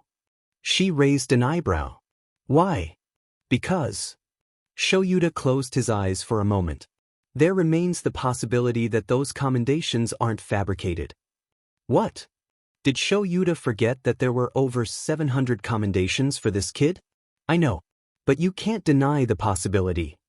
Nemuri didn't know where she wanted to start in telling Shoyuta how absurd that argument sounded, but instead she already had a solution in mind. I can ask Izuku about him. She smiled at how simple the answer was. He'll be able to tell whether or not it's made up. Shoyuta sked, as if he was expecting her to say that. We can't rely on Izuku. Her eyes narrowed dangerously. And what does that mean? What would you do if Izuku told you this Bakugo kid was some terrible monster of a person? Nemuri scoffed.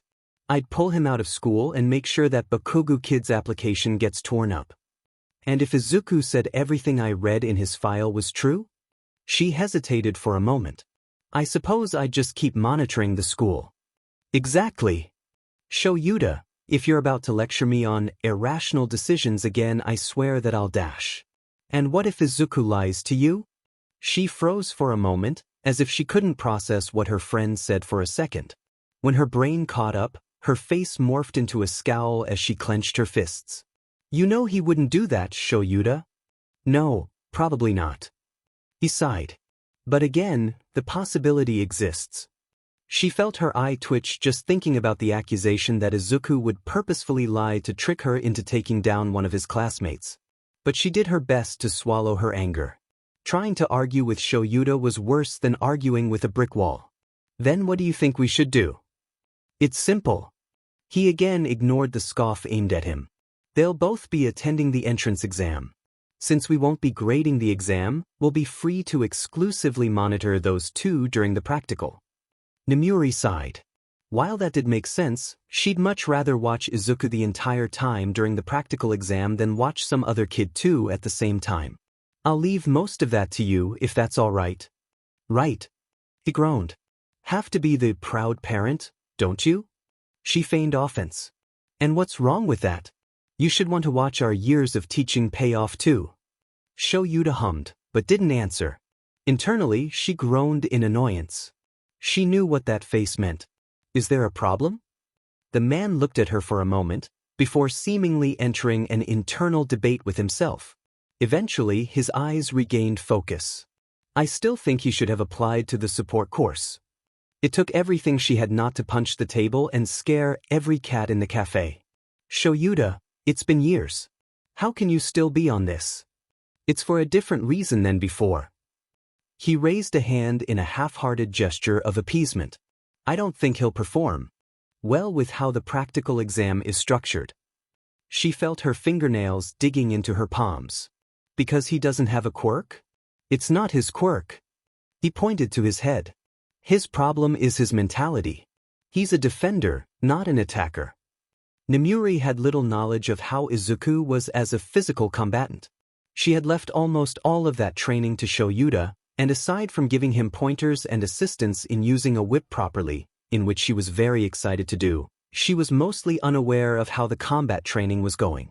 Izuku would always just assure her that he was doing fine, and Shoyuta was always a man of few words. What do you mean? I'll give you two different scenarios. He raised one finger.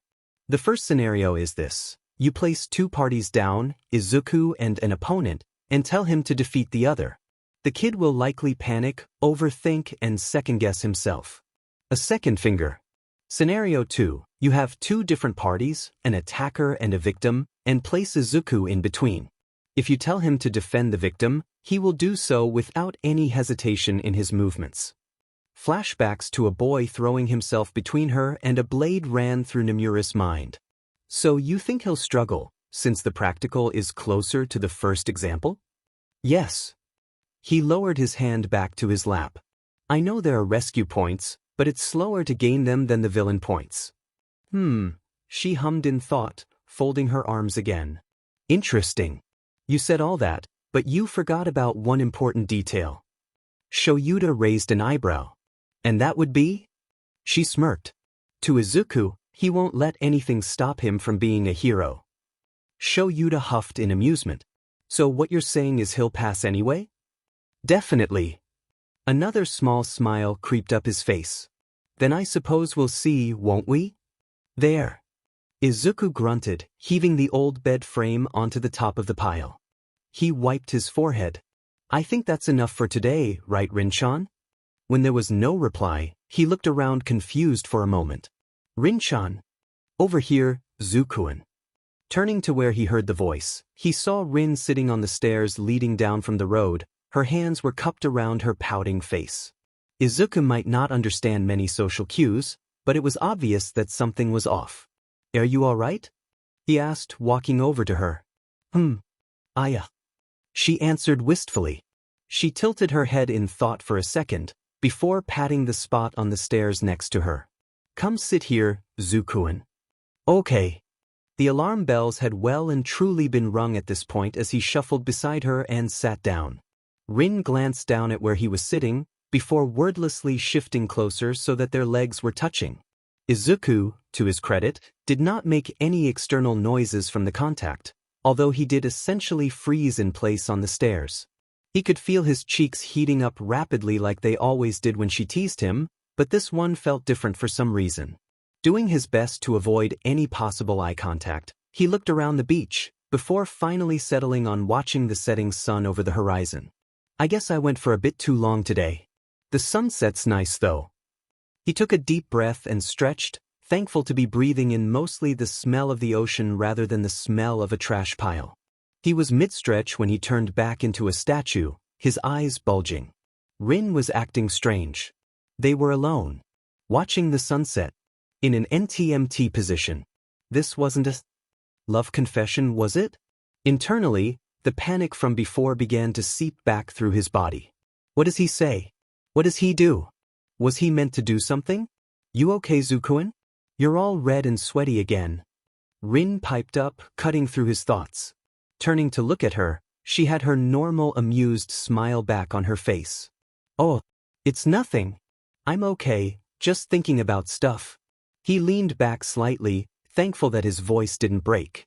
Stuff?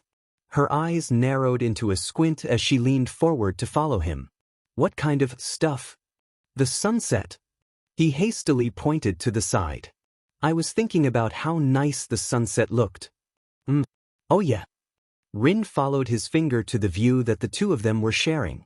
It does look nice, huh? She returned to cupping her face as she stared off into the horizon.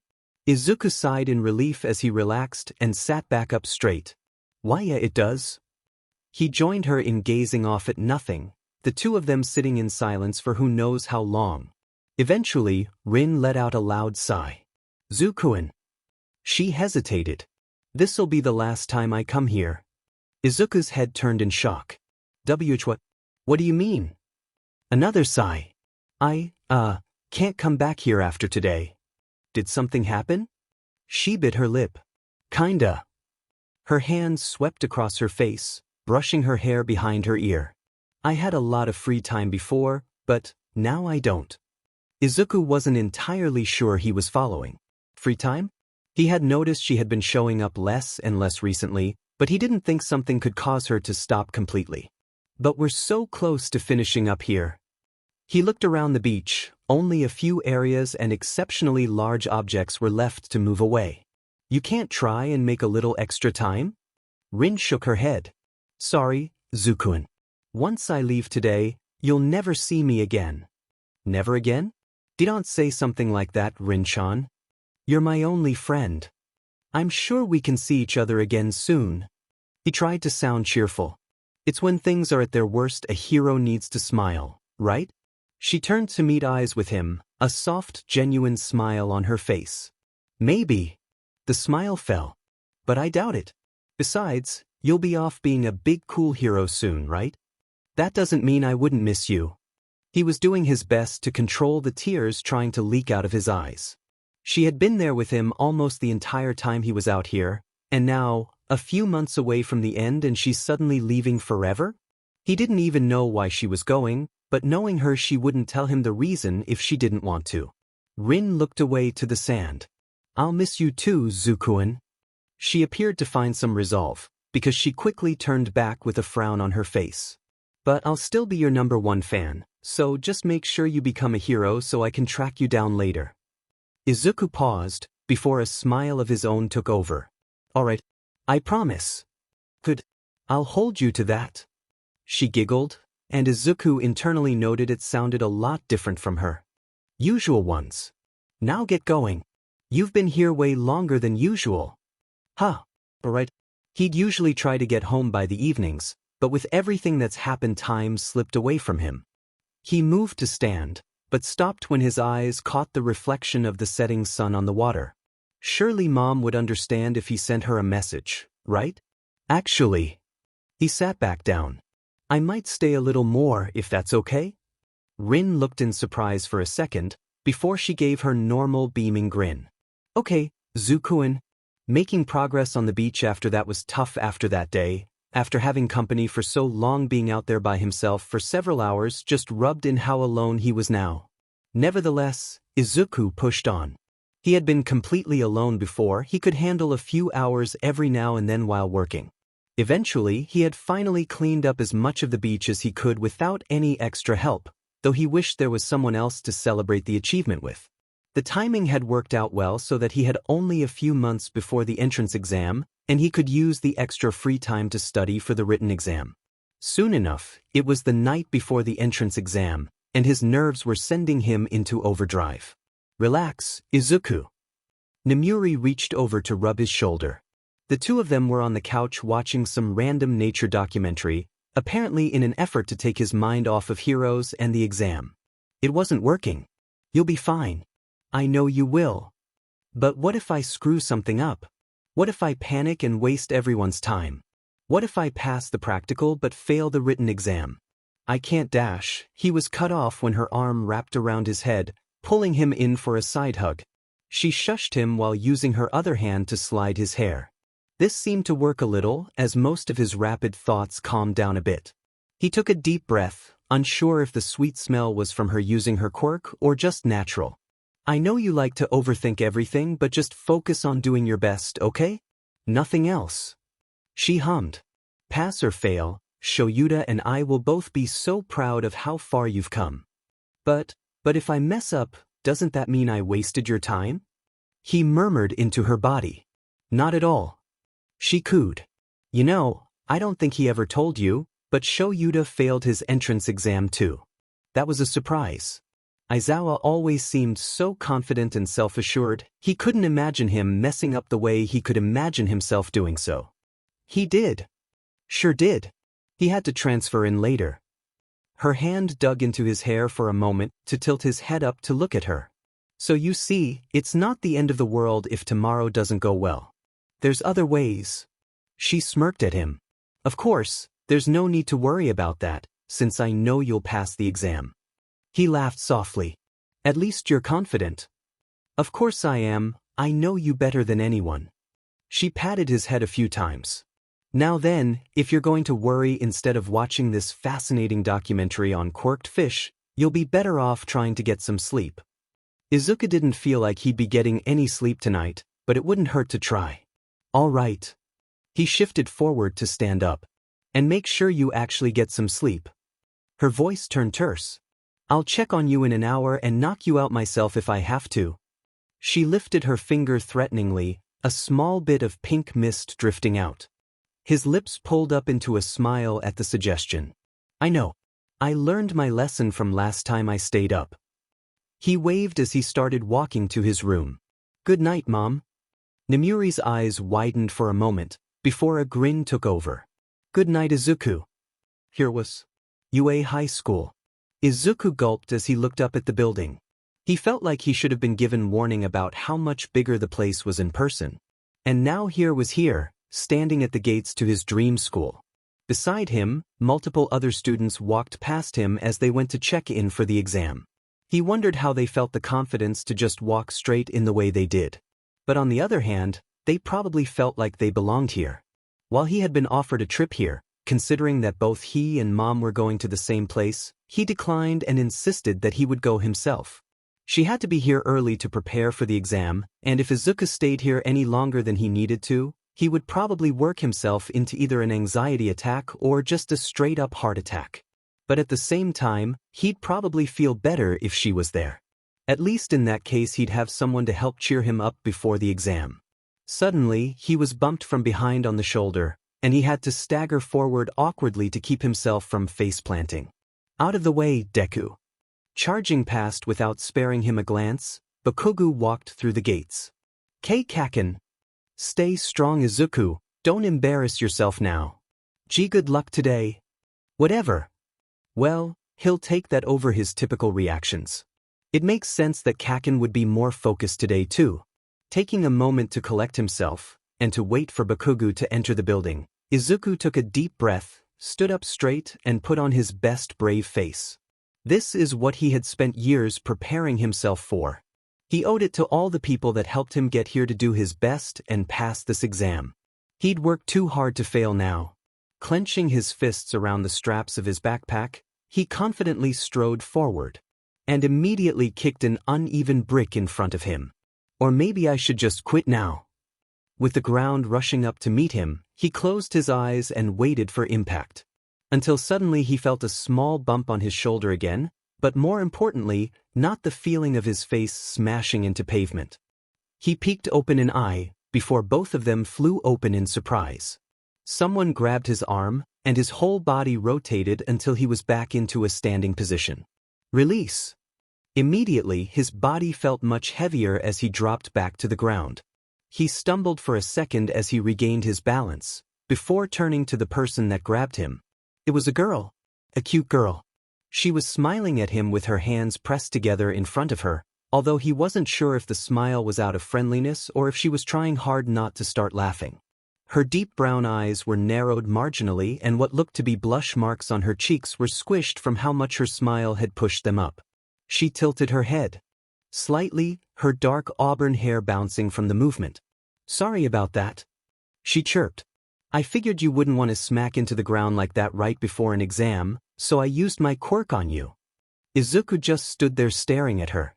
She used her quirk on him? That would make sense, considering how quickly she saved him from falling.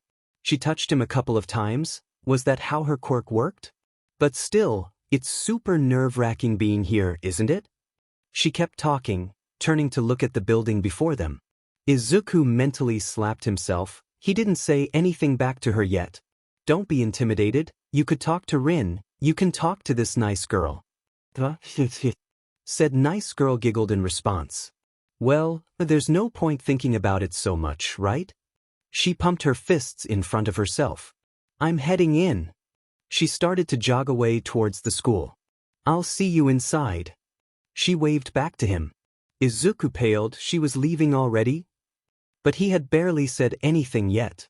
He didn't even say anything in response to her helping him. He took a moment to psych himself up before calling out to her right before she reached the doors. Thank you," he yelled. Beside him, a student walking through the gates flinched from the sudden volume. The nice girl didn't seem to react as she went inside, but he was sure she heard him. Nailed it. With that dilemma resolved for now, Izuku slapped his hands over his cheeks, psyching himself up again for the day ahead. With a determined glare, he took one large careful step over the brick from earlier, before striding forward with newfound vigor. He had a test to pass.